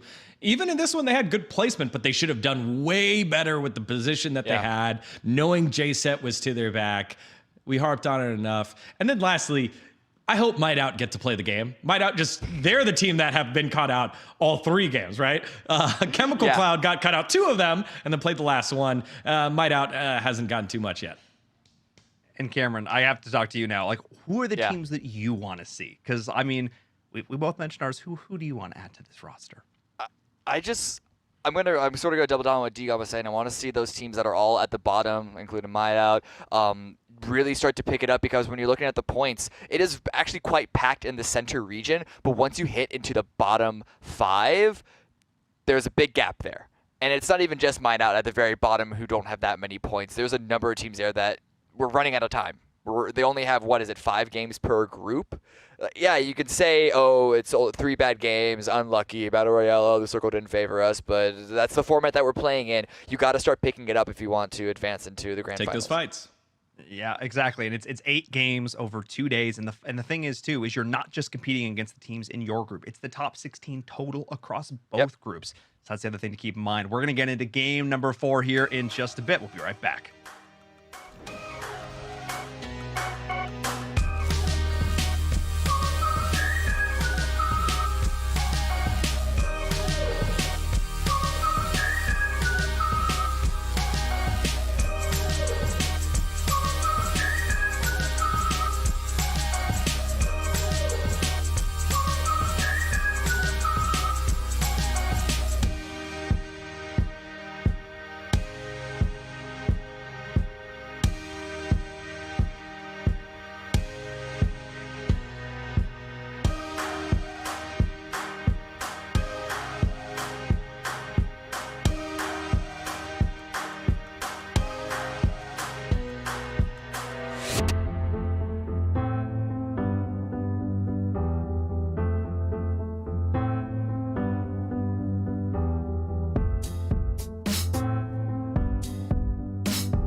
This is the ESL Mobile Open, presented by AT&T. Hello and welcome back, everyone, to the ESL Mobile Open. We're back with the Season 6 playoffs for PUBG Mobile. I'm Inverum, joined by Cameron Davis and Degon as we're getting into game number 4, back on Erangel. And guys, this is Cameron, this is a nice, even playing path right down the middle. If we get a nice central circle, maybe we won't see a chaotic game. Maybe. Yeah. And what makes that first game even worse in the sense of it being a chaotic military circle is that doesn't really give a lot of these teams anything to go off of on games that aren't on military. So when we go to Miramar, we can say, let's see what they learned, but I don't think we can say that this time around. It's all back to square one for all these teams on where rotations and where their biggest threats are going to be coming from, etc. Yes, but we did note that it felt like a lot of teams dropped early on that last plane path. Like a lot of teams did drop early, and then it ended up being correct in military base. I remember that.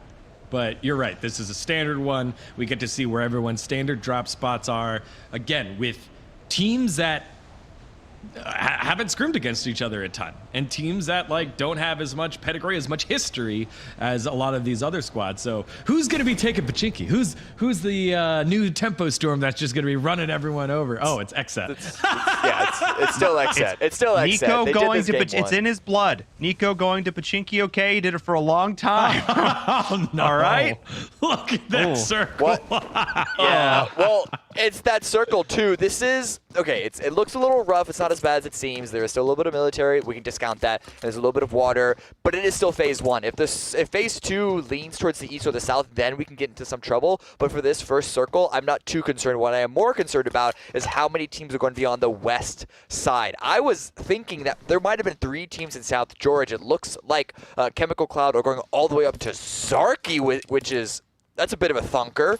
But then we also still have 2 more teams going down to the Corey Primorsk area, and all of those squads are not only going to have to manage their spacing against each other because they're in similar loot positions, but they're going to have to be doing that while transitioning onto the eastern circle.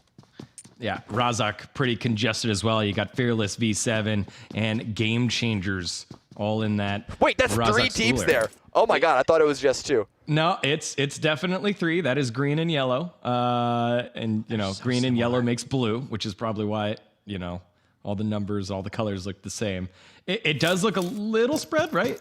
Fearless inside school. V7 is now a little bit more spread out towards apps and maybe a little bit further on over towards Volcano in the red building. So I think it'll be okay, but we do have an early knock. One of the players already getting to watch from the gray screen.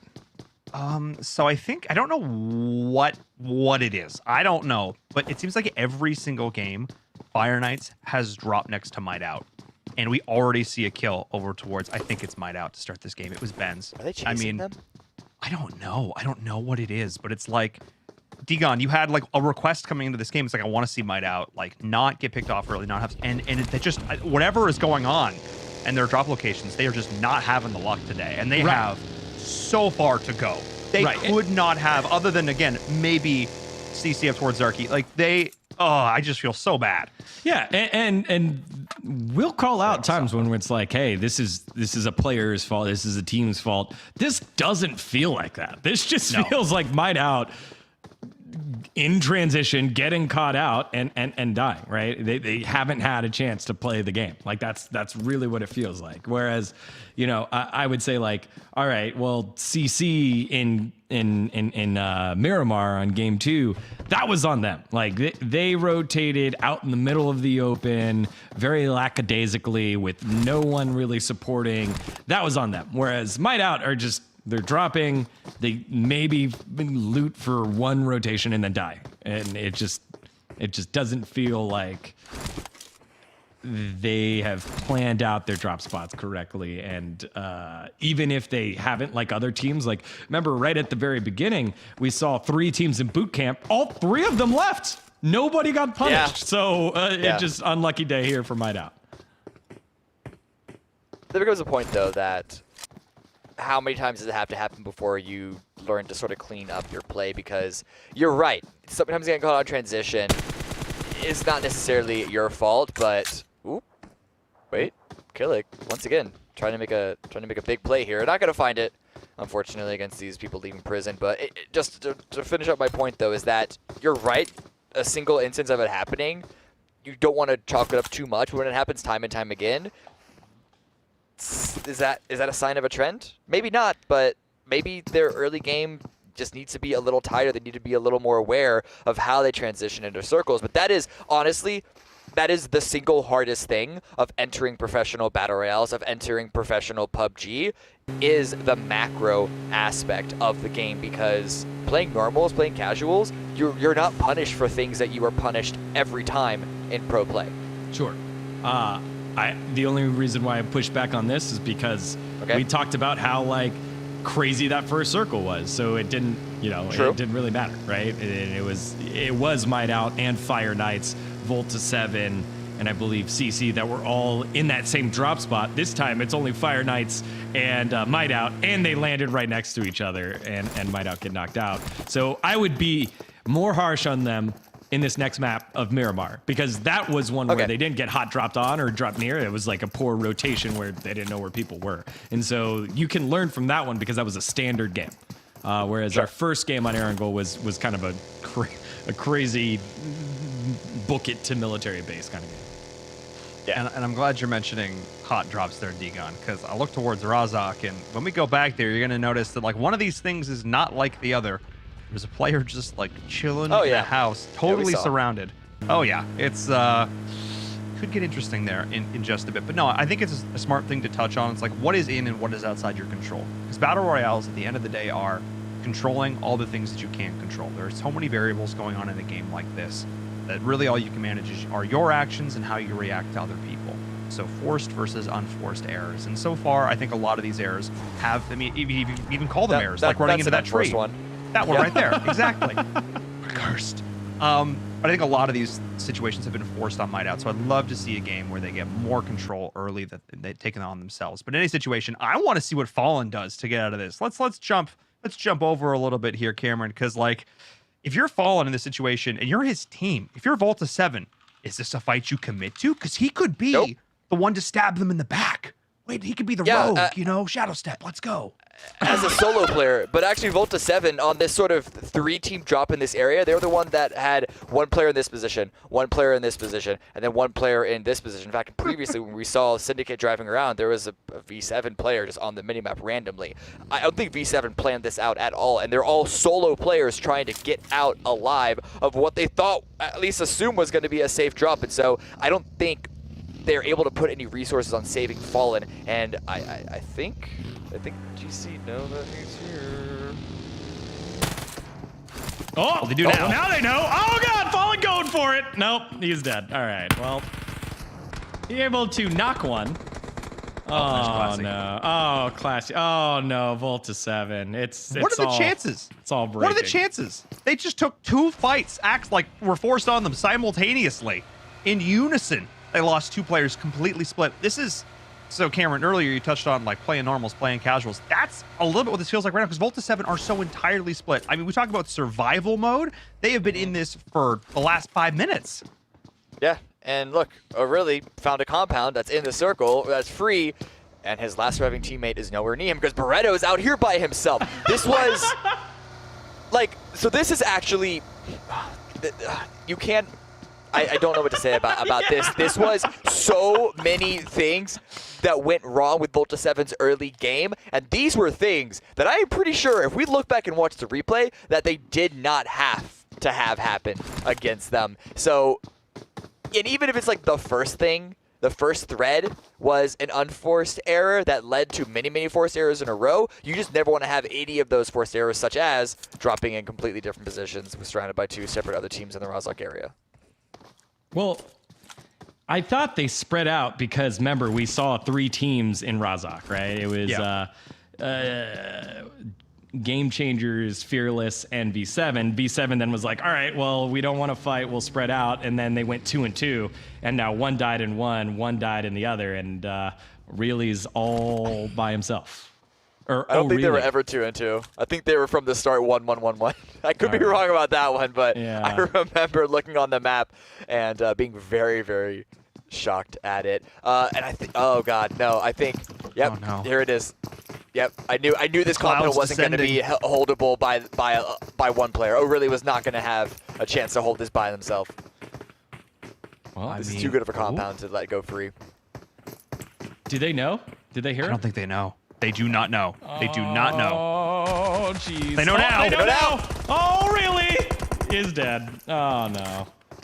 I mean, great reaction from Masadu, though. That was actually really nice. The second that, the Hero was able to get some shots in as well, that was a really, really nice little play there from them. Because you don't expect somebody to be there in that situation. You absolutely do not. So for them to just instantly respond to that, I dig it. But I think, again, this is a back to the drawing board game for Volta 7 here. I think things just didn't go the way they were expecting. Totally looking to change that one around.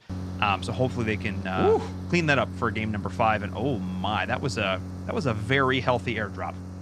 Yeah, grows the time there for Ken. And, Legion Inferno is a team where I think we followed them for a little bit, but this might be the only team where I don't know what to make of them yet, right? They got good spot in Painan in game 3, and then, Militino snuck in for third place, but 1 kill. So I'm still waiting to define what Legion Inferno is. Yeah, I can agree with that. It's only been a couple of games, but yeah, no, I know exactly what you're talking about here. Game changers rolling up. Quickly going back to, I guess, the overall game here, we saw on the previous map that most of the teams were able to get inside the circle relatively unharmed. That might be due to the fact that we've already had 4 kills across the early game, so that does loosen up the area just a little bit. Just a touch, just a hair.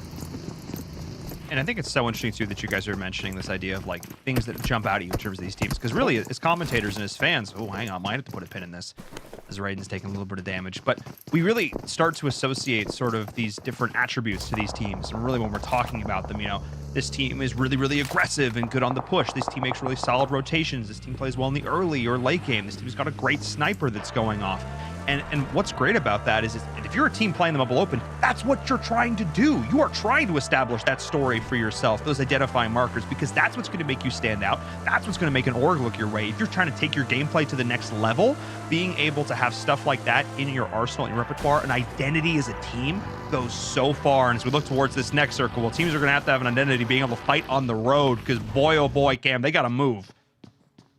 Yeah, that's a pretty hard shift towards the south. It's not touching the edge of the previous zone, but that was all water anyway. So what can you really manage about that? It's all going to be on Milta, and then there's that hill overlooking it that 6E, 6 Elites have pretty good control over, but it's those 2 compounds that we saw just earlier with CG and GC. Don't get them confused, but they're staring at each other, and this is a big old stampede on the map that you can see north down to south, Shelter down to Milta.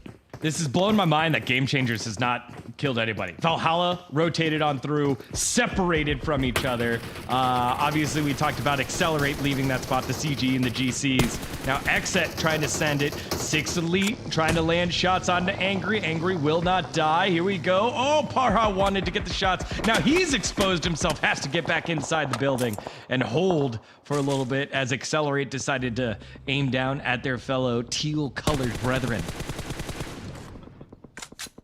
It's accelerating game changers. For the record, folks, it's accelerating game changers. And it's Valhalla, just split in the middle. Not going to Valhalla quite yet. Oh, that door went to Valhalla. Holy cow. In an instant. Oh my, Parhar took some damage too in the vest. Definitely keep an eye on that. That's not coming back.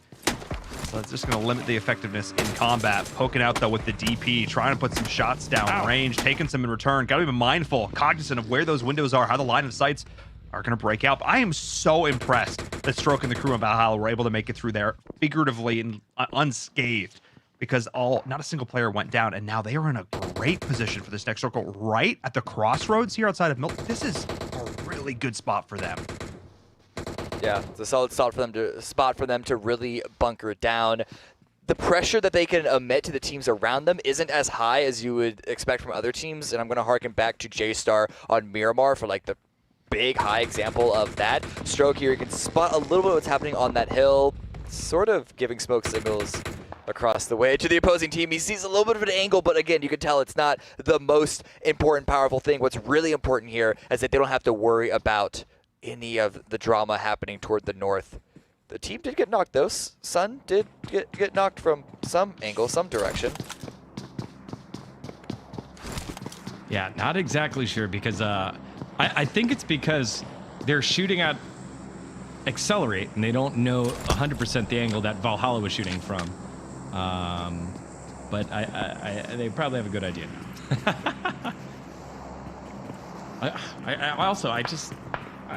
Game Changers to me is that team that needs to take the next step, right? Where we've seen flashes of them win some fights. Death God has stepped up before and landed shots on teams on rotation, but they should have capitalized on Valhalla. As much as you're impressed with Valhalla getting through, I'm more disappointed that Game Changers did not find a way to get a pick on Valhalla. Like, you were in position to do so. You had that road covered. Yes, Accelerate were rotating away, and that was your focus. But when a team runs right by you closer, you should be able to at least, pressure them. Didn't feel like they were able to do that.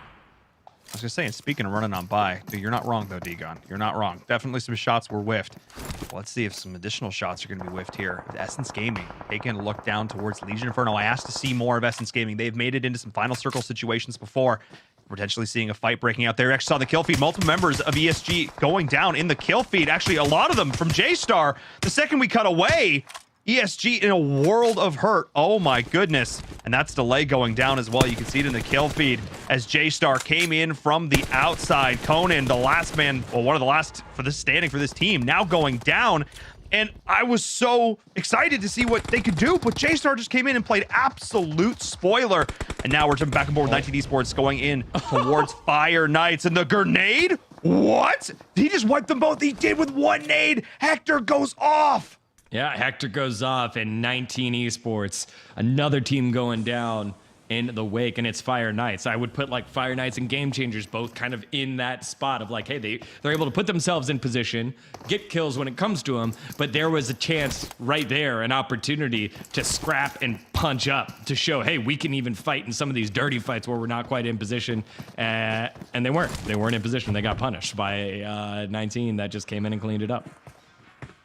So we didn't get a chance to look at the map because there was so much going on, but you can tell that the circle did go more towards the north, a little bit towards the east, and J-Star just barely in on the ring there. But there's a lot of fighting happening on just the northern ridge here. Syndicate trying to hold it down. CC getting a little bit of damage. Chemical Cloud trying to find some openings, but grenades back and forth from both sides. And now on the west, 19 trying to extend their previous victory against Fire Knights into the circle, being able to take some ground with a little bit of a hill, scanning around them, making sure farm is clear, making sure it is all good to go before they then have to breach over that hill and take on every other squad in the circle. Yeah, that's great patience. I like it, right? You won the fight, you're in the circle, you should feel comfortable, but they want to double check to make sure, hey, before we just focus on what's in front of us, let's take the time to see if anyone tries to sneak out or pop out late and protect themselves. And now J-Star, they took out one squad, moving on up into the next one. Rin facing up the Wizard Tower, decides better if it backs up to the rest of the team. And that's 3 teams there. It's the final member of ESG just kind of hanging out outside there. Yep. Was originally when we first saw them in that position, trying to go for an opening knock. Now, after J-Star crashed in on them, trying to find a survival and maybe a luxury kill. But still in the north, it has quieted down a little bit, but there's not a lot of room to play for. We're going to see where the next circle heads on towards in just a couple of seconds. But now it's all with bated breath because 6 Elite are in dead center. There's a couple places around them, but then everyone else, once again, time and time again, are on the ring. It's a hard shift towards the east. This is great for J-Star, but can they hold their position down? I love that position from Rin. I mean, he was already in the vehicle, just sent it a little bit farther than maybe he originally intended to. What are you looking at, Diego? Behind them. ESG's behind them, and Ling Zhu still alive behind J-Star, and I don't know if J-Star has identified it yet. The last remaining member of ESG out in the blue. Talked about a luxury kill here, Cameron. Well, might be a little bit more than that. You can potentially continue to go in and find some shots, but I have to say J-Star do a pretty good job of responding, but Killy goes down. Hang on a second. That's the headshot from range. As J-Star now getting pressured from multiple angles as Flawless is looking for the shots, trying to connect down there onto that squad, but forced back behind the tree. Prism holds strong just a little bit longer. Lay in the beautiful grass with your ghillie suit. You'll be super invisible now. As Flawless getting to show off his gun skill for a little bit more. 19 sending it on in, but they're actually pincered right in between each other. And Fran goes down. Flawless with another couple of shots. The rest of Chemical Cloud finally getting to play the game. And Flawless knocking Fran, buying a little bit more time, but I don't like CC's position anymore. Right on top of them, ESG has worked their way on in. I don't know how J-Star doesn't know it yet, but you see that big orange dot right in between everybody, and Lingzhu will have the circle right there. This is awesome. For now, it's a symbiotic relationship. They protect him, and he, I don't know, plays music off of his radio for them to vibe out to. I guess that's the guess here. 19, but they're in a spot of trouble there. They're a little bit of a different situation for Lingzhu right now. Still having to force it into the circle. So many players on the west side. And Ling's just vibing. He's vibing? He's just vibing. I don't know if he's in. No, he's not. He has to go forward like 2 or 3 feet. Stop moving, stop moving. They're like T-Rexes. Please, yes, they see movement, and there's been a lot of movement, especially in the kill feed. You guys keep an eye on that. 40 players left alive. It went from 60 to 40 in about 2 minutes flat. 19. They posted up outside the circle, then they crashed, ran into all their vehicles. That was the biggest thing I was so concerned about. I was like, wait, what is going on? They don't have the circle with them. They have to shift. Nito is probably just going to go down here to the blue. I mean, this feels like absolute chaos from 19 Esports. This does not feel coordinated at all. They've taken so much time, and now Simple playing Scout. He's just sending it. This is a full send. Where is he sending it to? We don't know, but we're there now. Yeah, he made it into the vehicle and then gets shot in the back. Oh, and it is 6 Elite that takes him down. Radar in trying to pick up the kills. Oh, he gets shot from behind. It's Fearless picking that one up, and then they get knocked as well. Only one member of Fearless still up. It was VZ getting knocked by the zone, and J-Star holding that tight part of the circle. And ESG, profit, baby. They're moving all the way on up. Again, hard shift towards the east. J-Star are the only team that are inside, and they're paying attention, but they don't need to move. They're not going to be getting that many kills from this position right now, but all the action is happening on the outside of the circle, the outside of the ring, and these teams that have been basically smelling each other for the past couple of phases are being forced to fight again at the last second. That's Cinder and all going down. Fear keeping all of their team members up, and 6 Elite are trying to punish them, but they're just not finding the shots.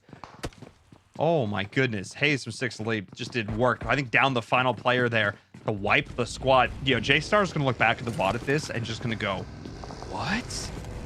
What? Yeah, we cleared everything that we were on. Where could he possibly be? Like that would be nuts. That would be absolutely nuts if it ends up going all the way the distance. Highly unlikely, but man, if ESG is just able to sneak his way, if the ESG member is able to sneak their way on in, that would be awesome.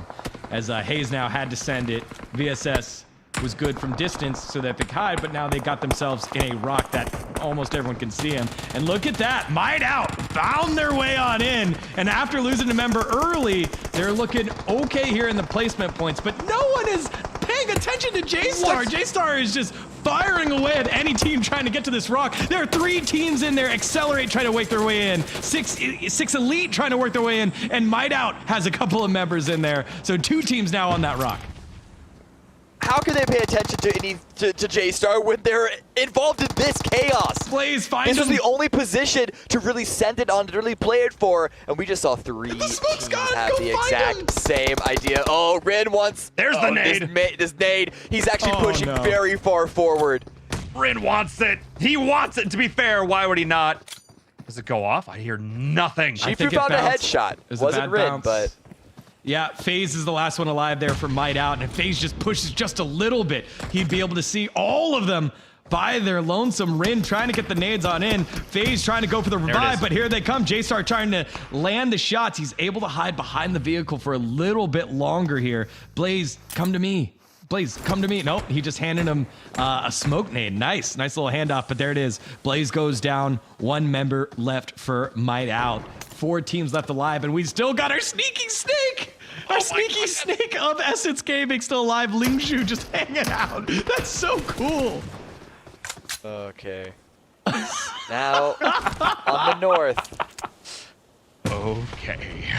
Yeah, okay, finally J-Star don't get the circle, Right. but Rin was pushed forward, so he does have a little bit of a hold there. Problem is, are they overextended a little bit too much? Because there are still multiple teams. Van is trying to put a little pressure on the team in the north. What a great lineup here for Fan, as the nade does take out our lone Might Out member, and Might Out work their way with 3 members early on to 5th place. I got to give so many props, though, to J-Star for not overextending. A lot of teams, I mean, they saw the one player move up, try to fish for some nades, but I love how they didn't overcommit to that angle. They still sat back. Their anchor players played anchor. You know, hold on to a tight ship. A lot of teams would see all the chaos going around them. They see all the knocks in the kill feed, and they want to get aggressive to try and clean up those points, but they played it slow. And they're moving up now in such a way that will allow the last remaining player of ESG to move in behind them. Sneaky Snake. We'll keep an eye on that. Still up in this. Made all the way from 10th to 4th place right now. And Digon, a lot of teams still outside the circle, looking over towards L1. Legion Inferno. They got to find the shot, so they got to move one or the other, and they're starting to connect with those shots. Yes, and Lingzhu's still there. Lingzhu's still there. He's keeping track of the kills. He knows that one is already knocked here for Fan. Has to make sure he doesn't run by Fan. Otherwise, Fan will rotate that information to the rest of his team. The team will turn around and gun down the lone member of Essence Gaming and Lingzhu.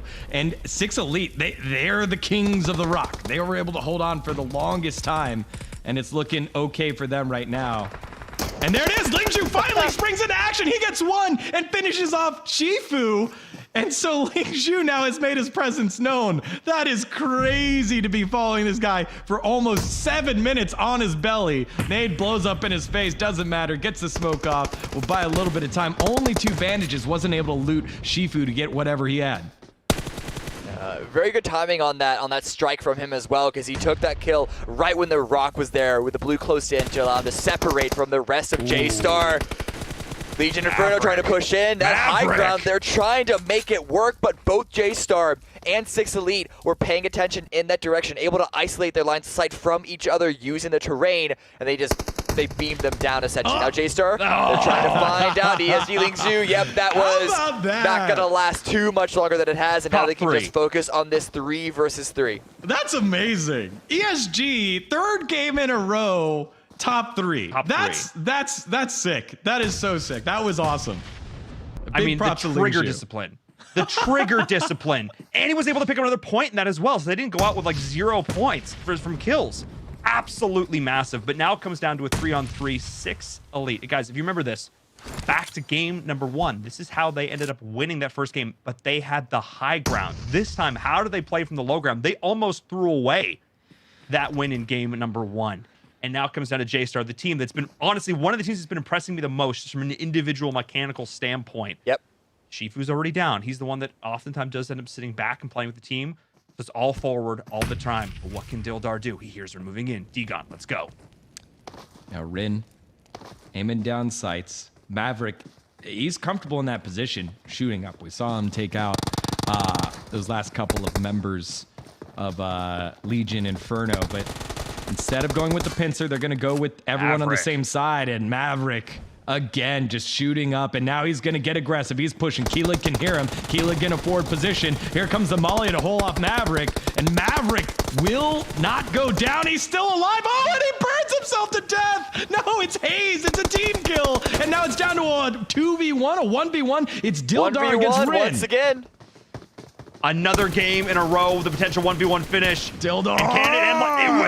It will. It will. 6 Elite. Just find the shots again. Hayes, despite knocking his own teammate down, pull off an insane 15-kill victory. A 15-kill chicken dinner for 6 Elite.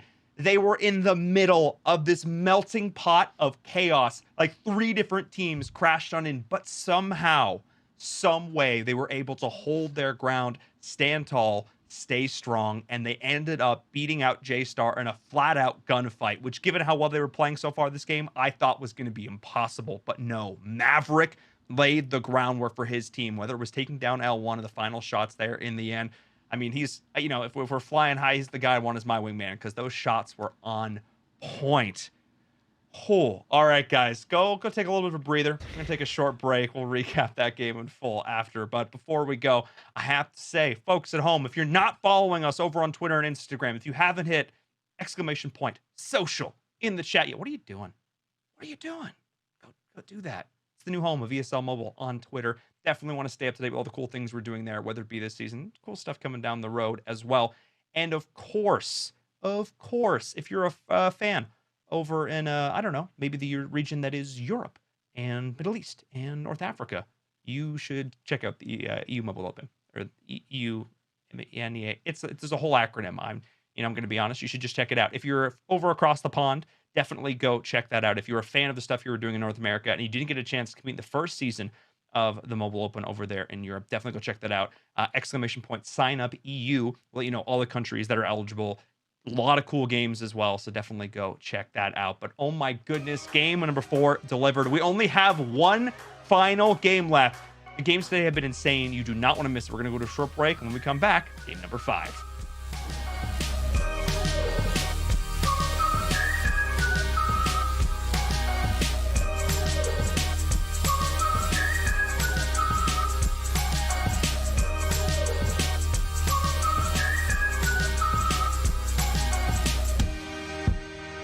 This is the ESL Mobile Open, presented by AT&T.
This is the ESL Mobile Open, presented by AT&T. Hello and welcome back to the ESL Mobile Open Season 6 playoffs. I'm in Verum, and I'm very excited to be here for our fifth and final game because today started off with a bang and just kept on delivering a lot of new up-and-coming squads here in the Mobile Open, and boy, are they delivering. We have our my esteemed colleagues here with me once again. Of course, we have Degon and Cameron Davis standing on by. Hello, gents. Welcome back. Game number 4. I talked about a little bit. The nuts and bolts of these teams seem to be tightening up as these games moved along, and that was a more standard-ish Erangel match, Cameron, I would say. Ish? Give me the ish. Please. Ish. The problem is that it's actually really hard to tell and make that designation with full confidence, because when you see that many shifts in that direction, not just shifts towards one team, J-Star, shifts over, it's a hill, but it almost acts like an open plain. And we still got the same chaos from the first couple of games. Whether there was anything the teams could do about it, that's an argument that you could make one way or the next. But yeah, these circles are not letting up. Oh, Degon, you're muted. We all get one. I go back to 6 Elite being the king of the rock. Think about how many teams rotated in that area. You had Flawless and Chemical Cloud. You had 19 esports work that way. You had Might Out work that way. But it was 6 Elite, the ones that survived and worked their way on in. So, like, that was a ton of fun to watch, but it could have been anybody. Can I start a petition to officially name that rock Excalibur? Because that's where kings are crowned. All right. That's all right. That was all right. I like that. Maybe it sounded better in my head. Anyway, let's take a look back for some highlights of that last game. Yeah. Let's shame me for my shame. Let's get into it. Let's start with Volta 7, the team that was a team. Yeah, they were a team, but then Allegedly. They were duos that played singles.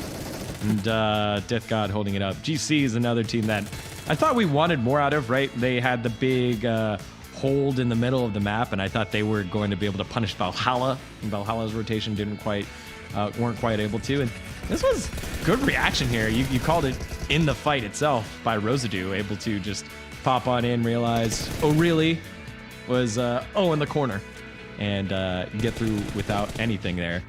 And then ran the beginning of the ESG fight, which set up a great set of camping skills by Lingzhu.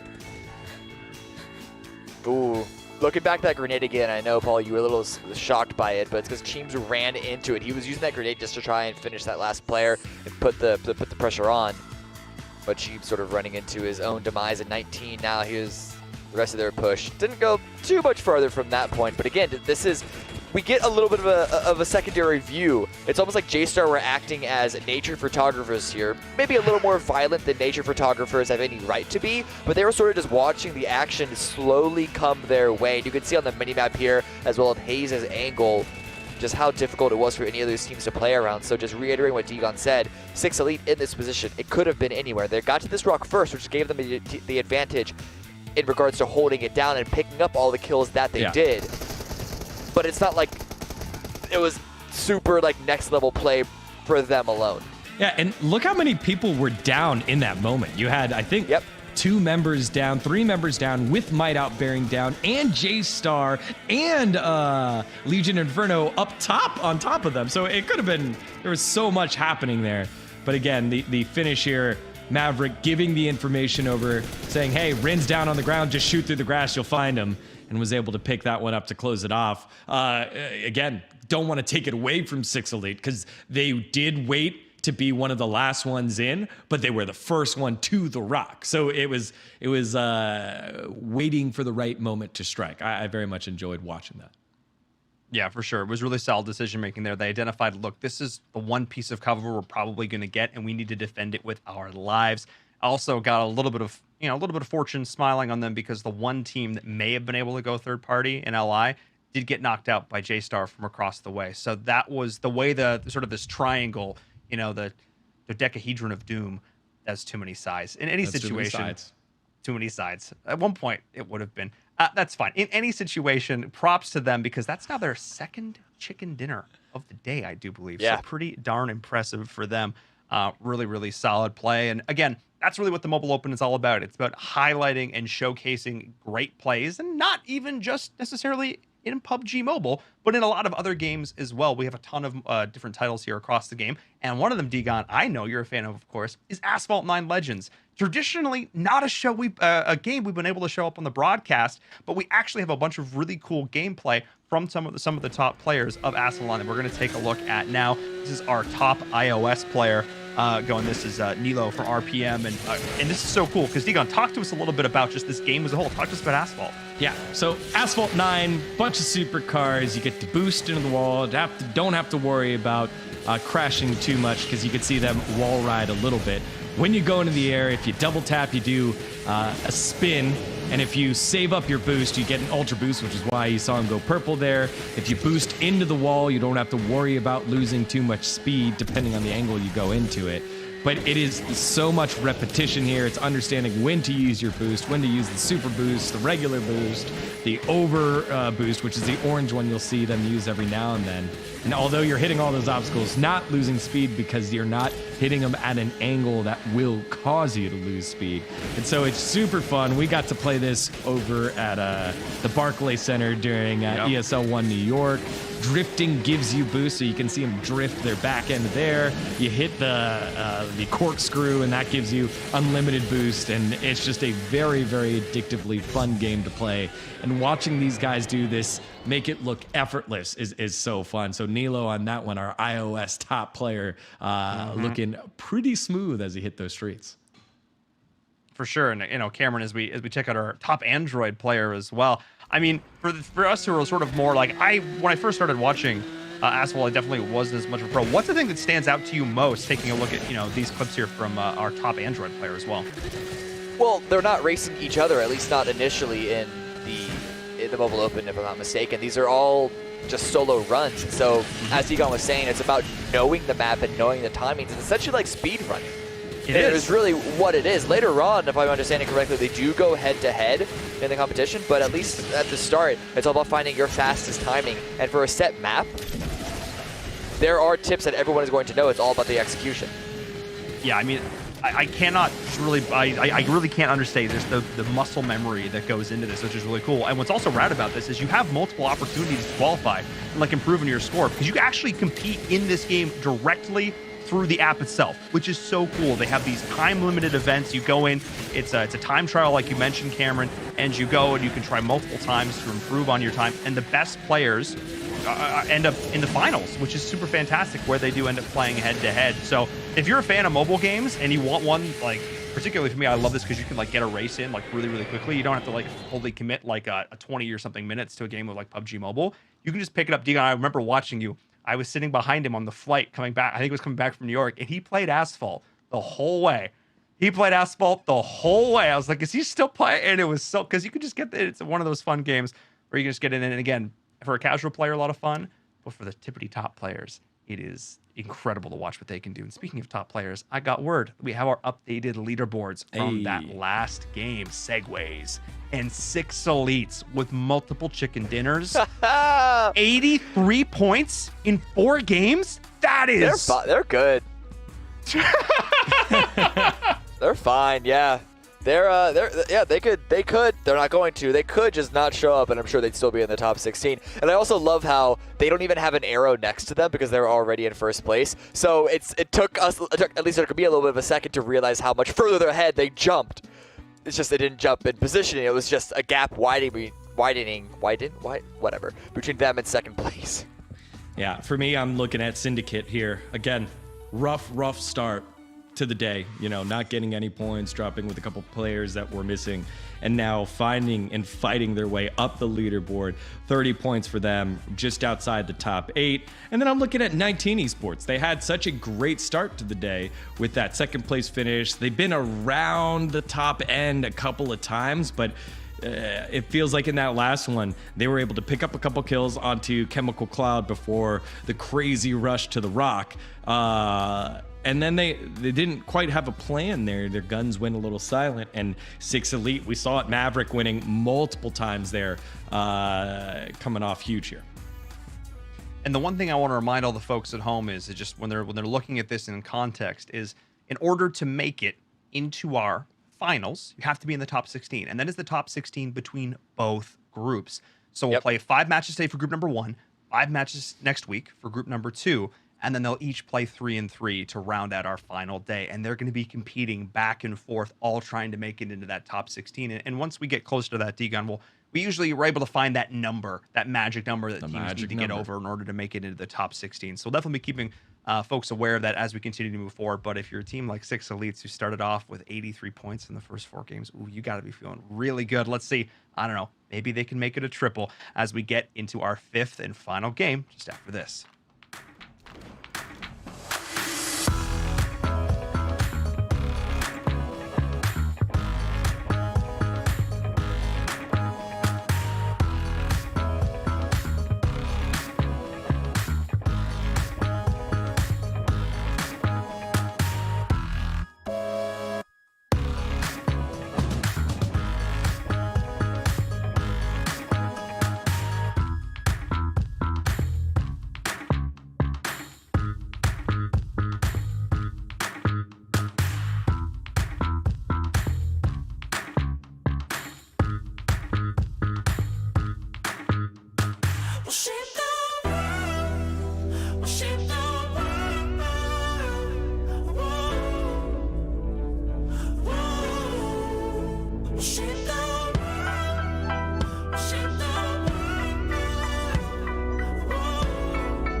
This is the ESL Mobile Open, presented by AT&T. Hello and welcome back, everyone, to the ESL Mobile Open Season 6 playoffs. I'm Inver. I'm joined by D-Gon and Cameron Davis as we're getting into game number 5 here for our PUBG Mobile playoffs. Egon, that last finish was certainly exciting. Something definitely would come to expect from like an Erangel or a Sandhawk or a Vikendi. But Miramar, do you think we'll see so many teams left in that kind of final circle? There's so many more sight lines on this map. Yeah, no. I don't think so. I think that we've been blessed with a couple of exciting finishes here. And I want to see the big fights before the final circle. I want to see the team that capitalizes on great rotations like Valhalla did, but it can't just be one team doing that. It has to be multiple teams here. And based off of the last Miramar game, where this is the map where rotations are the most evident and the most obvious and the most punishing if you get it wrong, it felt very much like a monkey see, monkey do type of thing, where we had 8 to 9 teams rotate all northwest around the circle, and it became just this big traffic jam until Valhalla, who was leading the way, was like, you know what, we're just going to keep going all the way through the top side of the circle, all the way to the other side of the circle, and profit they did to their chicken dinner. Look at the map here, and we are seeing a little bit of a congestion in certain areas. A lot of teams dropping not with each other, but alongside each other.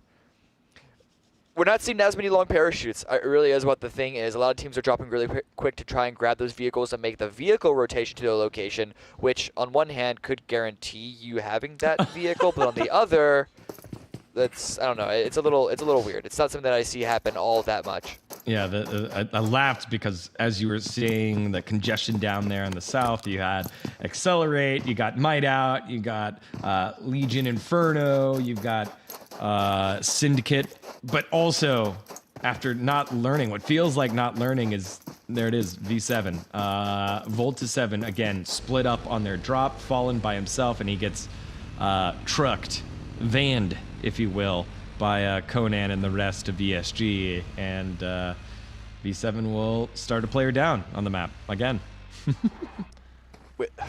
Okay, that's it.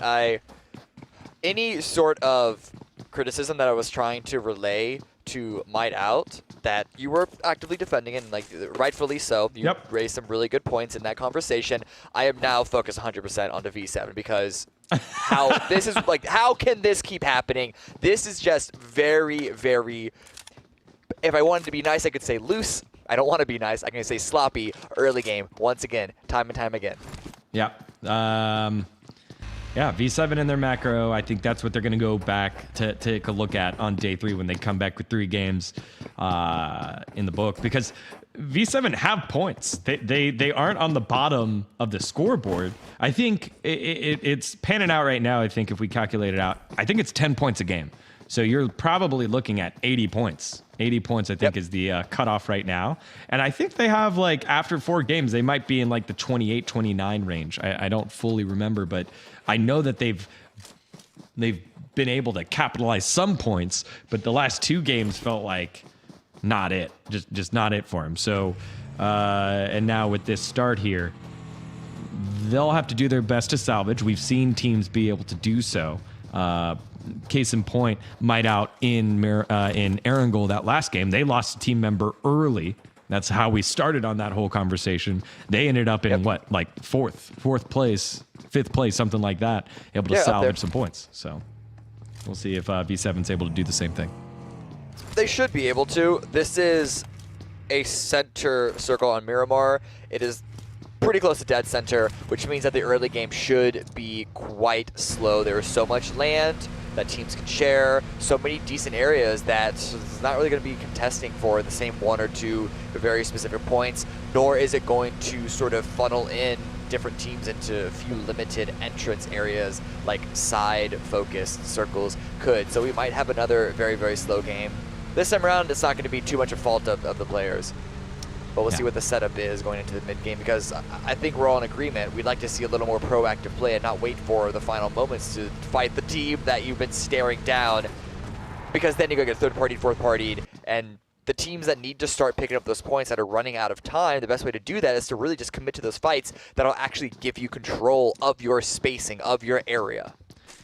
Yeah, and everyone seems pretty willing to stay relatively central, as Xset and Chemical Cloud 19 esports all rotating, edging closer and closer towards Power Grid. I think, what are they on right now? Monte Nuevo is kind of like where they're going to hold until this circle decides to settle up. So I think if you are V7, if you are Valhalla, you're okay to slowly work your way on in and see where the circle decides to fully dictate. Because this first one, relatively central, maybe getting a little too greedy if you go in early.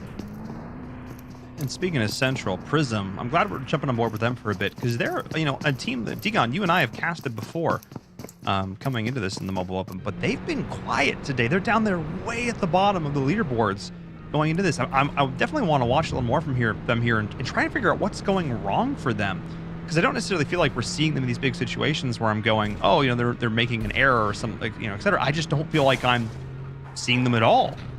That's a rock. And that is a rock. Like they're not seeing that rock. And I definitely want to see a little bit more from them and for Deans and the team, like what is happening here that's not going exactly correct. So definitely I think when things start to get a little more chaotic in the mid game and teams start to crash in on their location, definitely want to make sure we're jumping on board with them and seeing how they're responding to teams getting aggressive with them.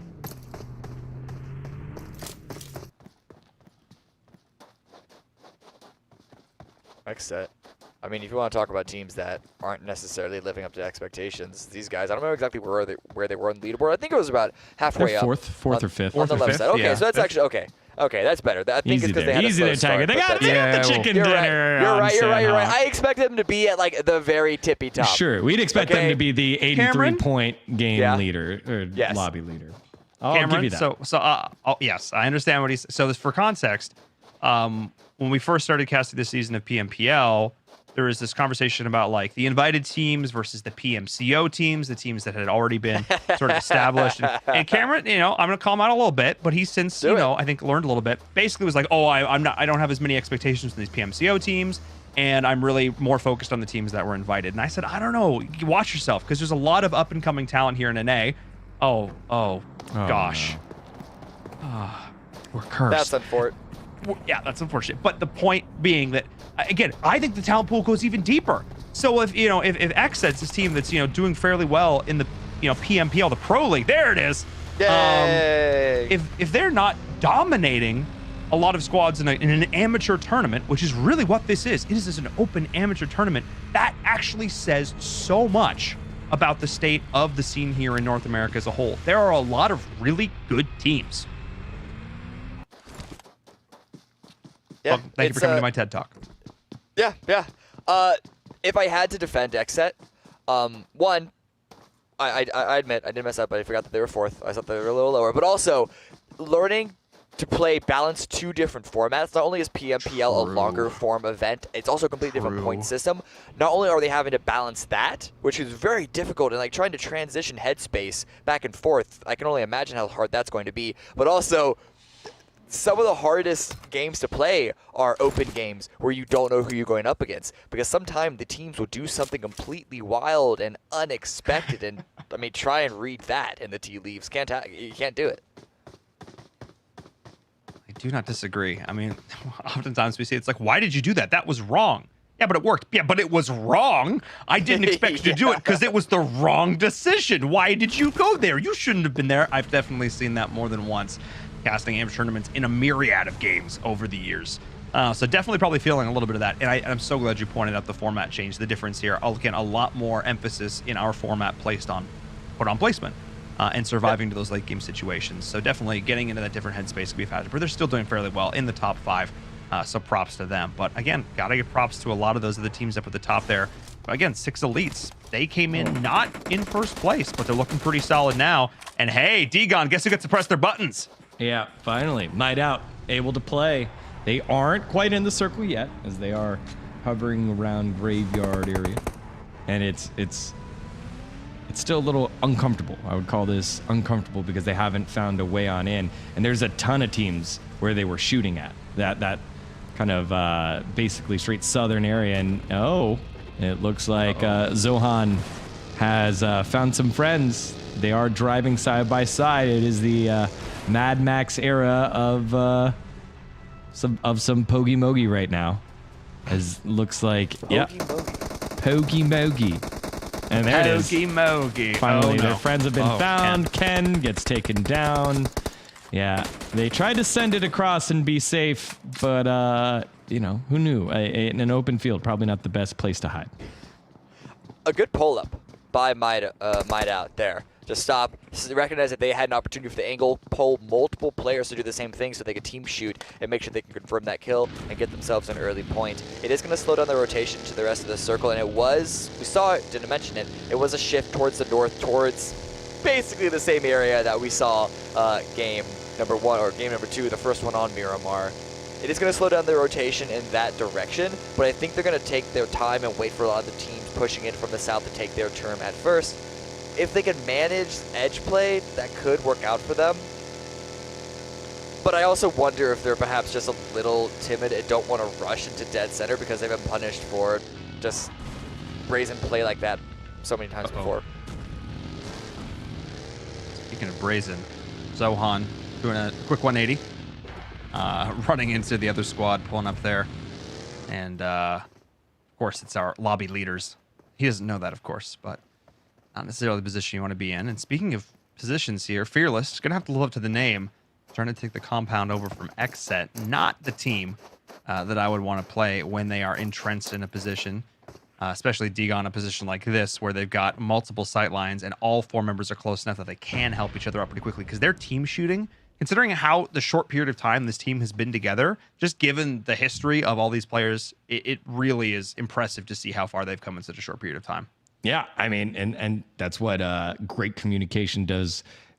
Sometimes you hop onto a team where everything fits and everything clicks, and it doesn't take as much work to really be on the same page.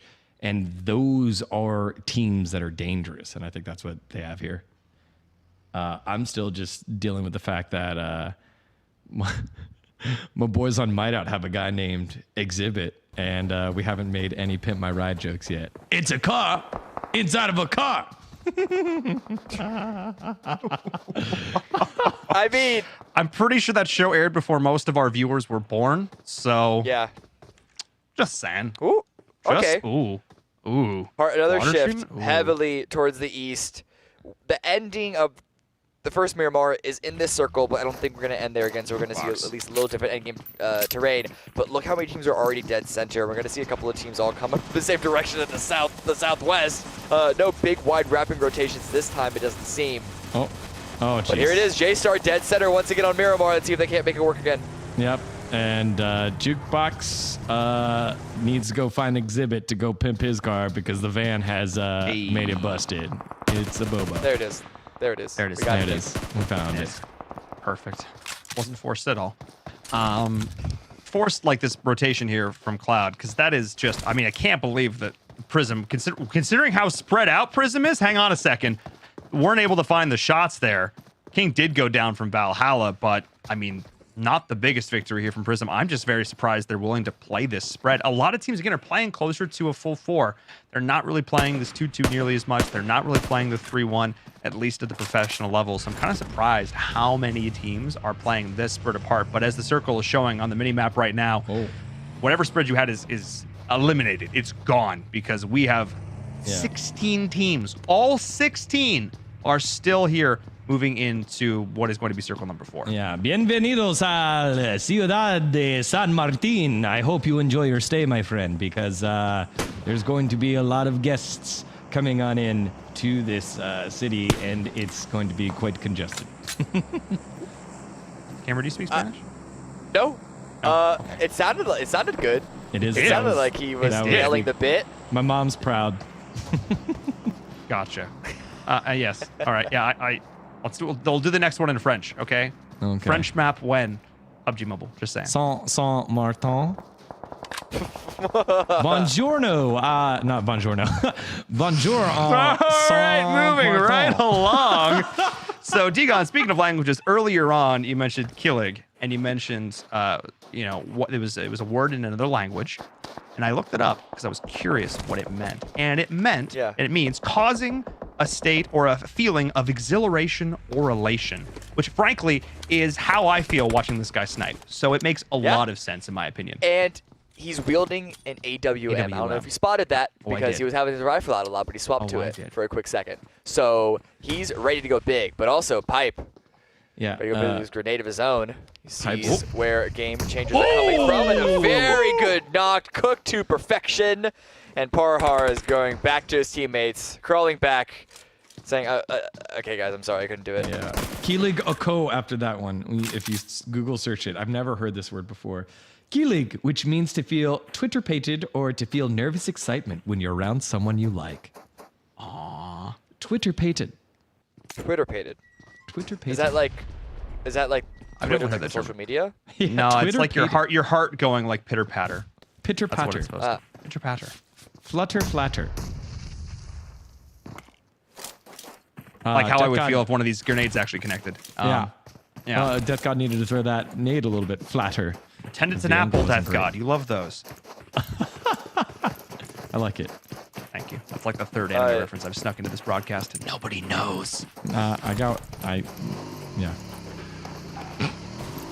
My bad. Cameron, welcome to the show.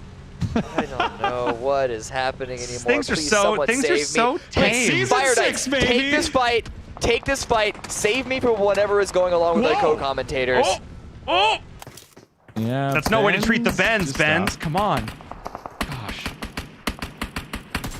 Yeah, Rosadoo earlier at the very beginning in Circle 1 was right next to Xset, and they decided to hold, and now it feels like they've got a better fight on their hands to take to Fire Knights. They have to give up the high ground, though, and Anubis looking like he's shooting on a different front, so they need to center up, focus who they're going to target so that they're not getting split up here as Delay tries to get the revive, not quite able to. And he's the remaining lonesome member here. He did it last time, not able to do it this time. Ankle gets shot off by Death God, and Game Changers making a move on up. I don't know if you guys just caught that. ESG just got killed by 3 different teams. Yep. Yep. 3 different teams got a piece of that one right there. I just feel like that's been ESG. Like, they make it into these final circle situations because they have somebody snake and it goes really well.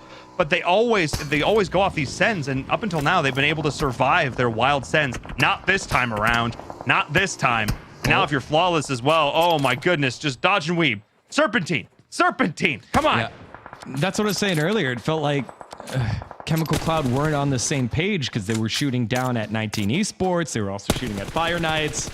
And now they're on the defensive path while on top of the hill, which is where you should theoretically be able to be a little bit more aggressive. And accelerates Jag, able to pick up the kill onto Anubis. Knock on Anubis. I am afraid that we're going to look at a mid-game that is very similar to the first time on Miramar, where it's a lot of ridges on the outside and a very low ground center, because we've seen so many of these teams just having pot shots at each other, long-range fighting, similar to like naval warfare. Do it. Oh, it was a body shot. In the leg. Don't worry, finish it up, it's fine. Oh, Kilig. That shot didn't make me Keelig. No. Is that how you use that word? Yeah, actually, yes. That was grammatically correct. According to the example on Twitter, yeah. Yeah, thanks. Or not Twitter, whatever. You know what I mean? On the internet. I'm still waiting for Kilig to hit another one of those shots. Just saying. But I mean, looking at the circle on the right-hand side of our screen, we still have 15 teams left alive. I have to look towards Legion. Like, they are way out on the outside. They've got to go through Fearless. They've got to go through Valhalla. They've got to go through Xset. They have a marathon in front of them, and Game Changers as well. Next to 6 elites. There are so many teams fighting on the outside D-Gun. There are only 3 teams in this next circle. Yeah. We've stalled as long as we could. This feels like a Miramar game, a mobile open Miramar game where people want to wait to see who makes the mistake first. And in that, they end up getting punished like Exhibit there. He gets knocked out, and that's the end of Might Out and their day 1 here on Mobile Open. They go out in 14th place. 15th place. We're watching J-Star, though. I want to bring attention to the way that they're playing. They had Rin already, basically, in the center of the map with the previous circle, and now gives access to the rest of this team for this next phase. They're the only team that aren't really playing super grouped up at this time, and they're actually expanding their resources out and trying to take map control and give themselves options. there's a lot of teams that they're going to have to manage with, but they're grouping up at the right time, right before any other team could really collapse over their position. Already 3 kills, 4 up, and just look at the lines that they have on the teams trying to crawl in from the east side. It's going to be a shooting gallery. Once again, how many times do we see J-Star put themselves in such a clean position? Well, yes, but they're kind of split right now. The other 2 members of J-Star are fighting Syndicate. Syndicate have parked right in front of them. You can see on the minimap 18-5, but there it is. Shifu able to land the shots right in front of them, and they send CC, and who is it? Someone else packing right there. As now maybe another like one. 6 elite Maybe another out. one. Yep, 6 elite go out in 12th place, and J-Star 6 kills as a team. And Shifu didn't get the kill. The blue snuck it in right in between the bullets. Tick did the work there, but still, really, really nice play here from J-Star. I think this is the team. Like, I know that 6 elites have done some crazy stuff and multiple chicken dinners, but I think J-Star, in terms of positioning, proactive rotations, and overall gun skill, and the second I compliment you, you die. It's a snake. It's a snake. This isn't their first time dealing with snakes. Sneaky snake falling. Oh no! Fan just getting the nades down onto Syndicate. Syndicate just they're in recovery mode here. Revive everybody up. Nope. Down they go, and Syndicate have been eliminated out in 12th place. Exit here, trying to control their area, but they don't have any high ground. I think they're about to get pushed by the survivors of Legion. But they're putting their attention over towards Prism because they actually have the high ground overlooking them. It's the big old wave graph weirdness. Some weird algorithm for what the terrain looks like here. And Angry, he looks angry. He wants to go aggressive. They lost a teammate. They only have 1 kill, but they're going to push this. They hear the fight between 19 and Prism. They want to pick up the scraps. Angry lost that kill too. It got it sniped out from underneath him by 19. He tried to confirm it too. Missed a couple of shots. They look good though, but he wasn't able to pick it up. And now Angry playing Angry. Look at the shots over towards Fran, but that is the cleanup. And that is Nico with the headshot to knock that one down. That's the X set we know and love. Pushing on into the outside, clearing up this entire side of the circle. They're jumping back on board with J-Star as well. So many boxes, so much loot going their way. They're going to be feeling ecstatic. All he needs, though, if your fan is a helmet at this point. Got full bunny suit action, but they have been playing the edge of the circle. Wait, look behind them. Wait, who is this team behind them, D-Gon? They're getting snuck up on. Oh, that's Here we Fearless. go. Fearless is coming in from behind, has the ability to possibly knock him out. And look at smart play there by Rin. Throws the smoke behind.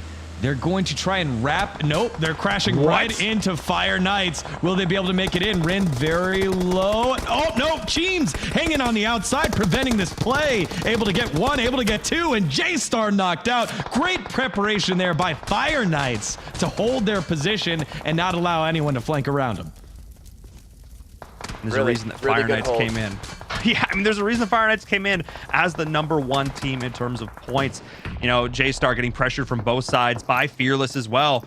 You know, I mean, it was actually Na'Vi, the one who ended up putting the work on the other side to pinch that out. But J-Star, aggressive. I mean, I love the positioning, jumping out of the bus, trying to position around it, going prone, dodging the wheels. But in the end of the day, Fire Knights did the work, and Fire Knights has the circle. But X-Set's looking to take it from him. I see him in the kill feed. You see him too, Cameron. Yeah, Fearless tried to push forward. You could tell a little bit. They saw the direction that J-Star went and said, let's find a new way, because that one obviously didn't work out. But here comes X-Set to really, I don't know, I guess spoil all of that. That's VZ going down. VZ fully confirmed. 3 kills for X-Set. They want to pick up some more.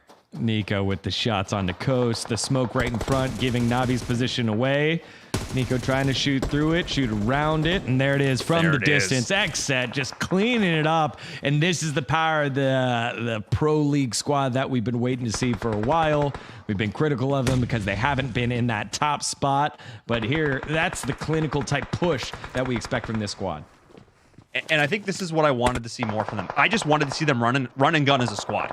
I mean, they're amazing individual gunners. I just wanted to see this. I didn't need to see crazy overthought strategies and rotations. I just wanted to see them lean into the chaos and just push back, you know, with their just raw mechanical skill. That's what I wanted to see from this team, and I think they're starting to get the memo, D-Gon.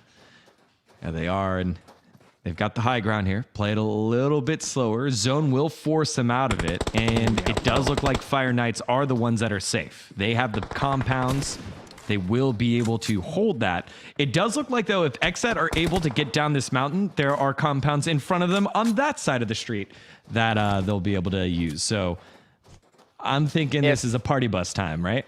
If. Yeah, that's a big if. That's a big if. There is a little bit of cover, a little bit of something they can play around.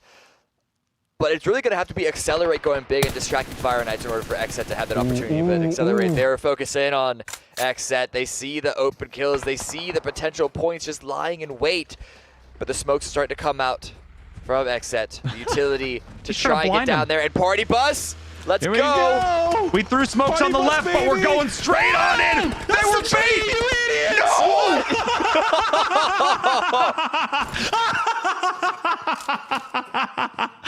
When does a party bus become a clown car? Right there. Yeah, it's always a clown car. From the beginning. Okay, I said lean into the chaos, lads. I didn't mean it quite like that. That's awesome because they weren't able to look over the edge to see exactly the terrain. They probably didn't see the trees that were right there. And now Cypher is just going to get bullied down, and Boo gives the Ghost a little bit of a scare there. And it's Fire Knights that were able to outlast Chemical Cloud earlier on, hold the compound, slow down J-Star, and they get themselves a victory. That was awesome. I mean, that's one way to end the game. What a series. Within 30 seconds, we have like XSET looking solid. Grip, they just need to get down this hill. Can they do it? No. And then the game is just over. Yeah, that's just done. It. Basically it's what just happened. Done. That's just how it is. Oh my God. I mean, look, that's just kind of how today's been going. There's these wild and crazy moments you just kind of have to accept. You just kind of have to again, lean into is the expression that I used, and I think we just have to go with the flow. So I'm definitely not upset about that at all. Really, though, for the teams that made it into the end there, a lot of the squads I was expecting to see, in a good way, because they're showing their consistency over the course of this. And Cameron, we know, especially in these more chaotic games, how hard it is to play consistent. Yeah, you're having to relay so much information over to your teammates about, like, there's this team over here, this team over there. And especially in these games that we've been seeing that the teams take so long before they don't even take the fights themselves. They wait for the circle to force them into an engagement. And when that all breaks out at the same time, trying to keep track of what in the world is going on around you is one of the hardest things. And if you're one of the newer teams especially, and you don't have that experience, not just in top-level play, but also playing as a squad of 4, PUBG relies so much on just innate understanding and game sense, not just as a solo player, but as a group of 4, being able to relay information in very few words that says so much. Right, and it feels so much easier to do that, like what Fire Knights were able to do when you're holding the position. When you're the one in the circle, inviting others to come and challenge you, the teams have to be the one that, the teams coming in are the ones that have to be so coordinated, on the button, know exactly who's doing what, and then where they need to put the resources as they dive in. And even a team that we've seen pretty solid things from in the form of J-Set struggled, right? They didn't expect to have someone outside of the building they were wrapping around. It was clear what their strategy was. It was, hey, let's go ahead, buy time and go around the building before we dive on in. But then there was one person right outside capitalizing on it. Not sure if that got relayed fast enough. The vehicle blows up, they get out, they try their best, and that was basically the game for J-Set. Yeah, I mean, again, not the ideal finish there for J-Star, but still showed a lot of promise as we look back. We look back over the course of that game, because it started slow. I'll be real, but once it did start to pick up, it picked up. I mean, we had 14 teams alive at the 20-minute mark. I mean, if that doesn't tell you about the state of the game, I don't know what does, but that also just means that we have 14 teams alive at the 20-minute mark. I mean, even at this point in the game, around 15 minutes, there was a little bit of action back and forth on the outside of the zone, but it wasn't until around this time that the action really started to pop off. This is when J-Star were in their 3-1 separation, and this now in their 2-2. They just fed one into the circle one at a time, and even though, we already mentioned, they didn't get that far into the game, seeing them try and take matters into their own hands and trying to see what block of clay the game was giving them and trying to mold it into whatever they could that best suited them, picking up a fair number of kills. Let's watch this one again, though. I think this is the highlight. No! Oh, it was the tree! Why would you drive a vehicle in this situation? Come on. You know we're casting you. I I don't mind the vehicle issue. It's just they couldn't see the tree. They couldn't see the tree on its way down, and I think that was the difficulty that happened on that one. It just clipped it. To be honest, that was the only play out of that situation. They weren't. Not only was it the Fire Knights in that compound, it was also Accelerate with a couple of scattered players on the ridgeline across to them. You saw them taking shots along the way. They knew time was at a premium. The only way to get down safely, they weren't going to run down on feet. It was way too flat. I'm joking. The vehicle was the right call. I'm kidding. It was the only play. It's just unfortunate that they weren't able. They didn't have the luxury to even look over the edge and see where exactly they needed to aim that rocket that was the van. Well, because they baited the smokes right. They threw the smokes right to try and bait where that was the rotation was going. They threw a couple down left as well, and then they just sent it right down the middle. Didn't quite work out for them, but in any case, an entertaining finish to an entertaining series of games, and of course, games that would not be possible without the support of AT&T, the presenting partner of the ESL Mobile Open, helping to make moments like that. Help make that a reality. None of that would be possible without AT&T. They've been with us since the beginning, supporting the grassroots of mobile esports, and a lot of the top players that we see now competing on the biggest stages and games like PUBG Mobile got their start here for the Mobile Open. And if a lot of these players I'm seeing today keep playing like they're doing, I think we might see the next crop of rising stars here in the ESL Mobile Open. And lads, as I welcome you back here, let's take a look at this leaderboard. I think some of the rising stars we're talking about, well, they've definitely started to make those names. Yeah, they definitely did. Let's take a look at it here. And at the end of day one, let's take a peek at it. J-Star, 6 Elite, definitely staking their claim to being some of the best in North America. Xset, as expected, shooting on up. Accelerate, being right there exactly at what I think the cutoff could be, but I guess I was wrong. It's not going to be 60 points, 10 per game, but Accelerate having a pretty solid day as expected from a squad of their caliber. Fire Knights, after a slow start, able to pick it up after that chicken dinner. And then ESG, this is their first game after 3 in a row where they were top 3. This time they got knocked out relatively early. Legion, Inferno, Valhalla also on a drop, but Fearless, they were in there in the mix there at the end, and I think Fearless had a good day. I think they have the macro down. They need to win some of those gunfights and know when to pull the trigger. And Prism Esports making a little bit of a rise on up as well. I think these are the point. Yeah. Go ahead. Just the point sponges at the top. They actually looked, especially 6 Elites, looked a lot more dominant of a point grab themselves. It's evened out a little bit. They didn't have that great of a game themselves, only at 86 when they were at 82, 83 previously. So yeah. I mean, come on, a total stinker of a game. I can't even commit to that bit because they've had such a great day overall. But because that last final game wasn't as great for them, it's allowed some of the teams in the middle to grab a couple more points, and the halfway mark is looking to be not at 80. But around 94, because 8th place is at 47. I don't know if that's going to continue in that way, if the line of points is going to continue like that going forward, but...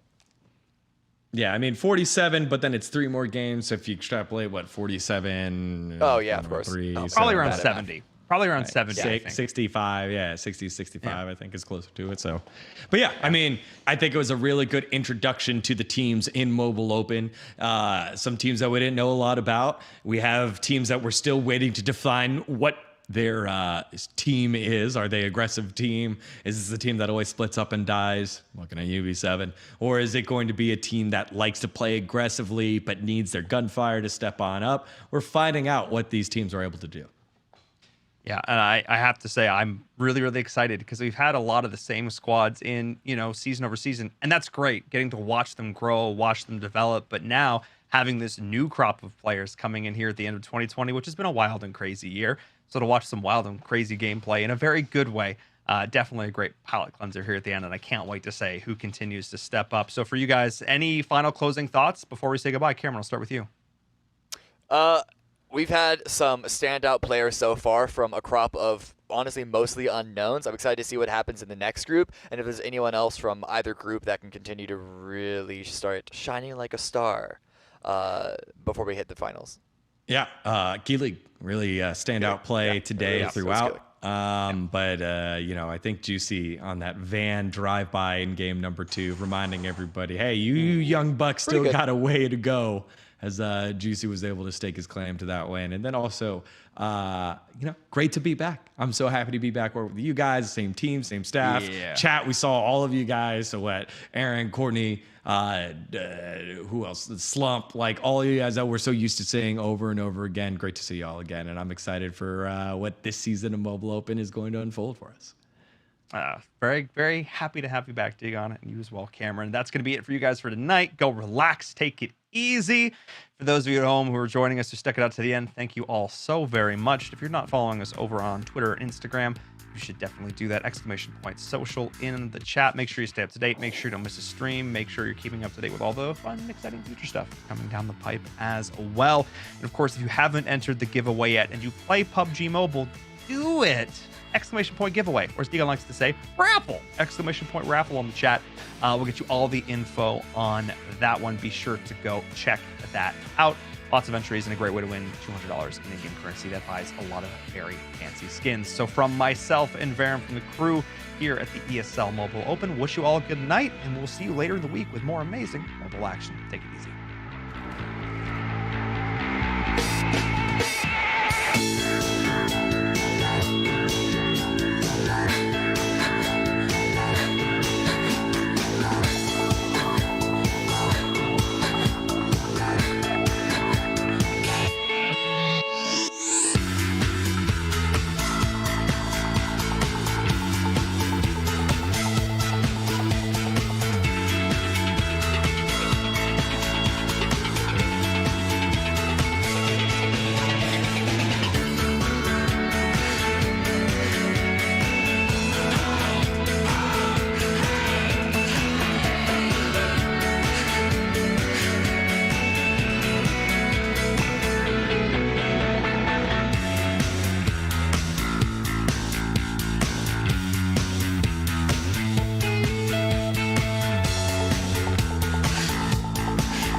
This is the ESL Mobile Open, presented by AT&T.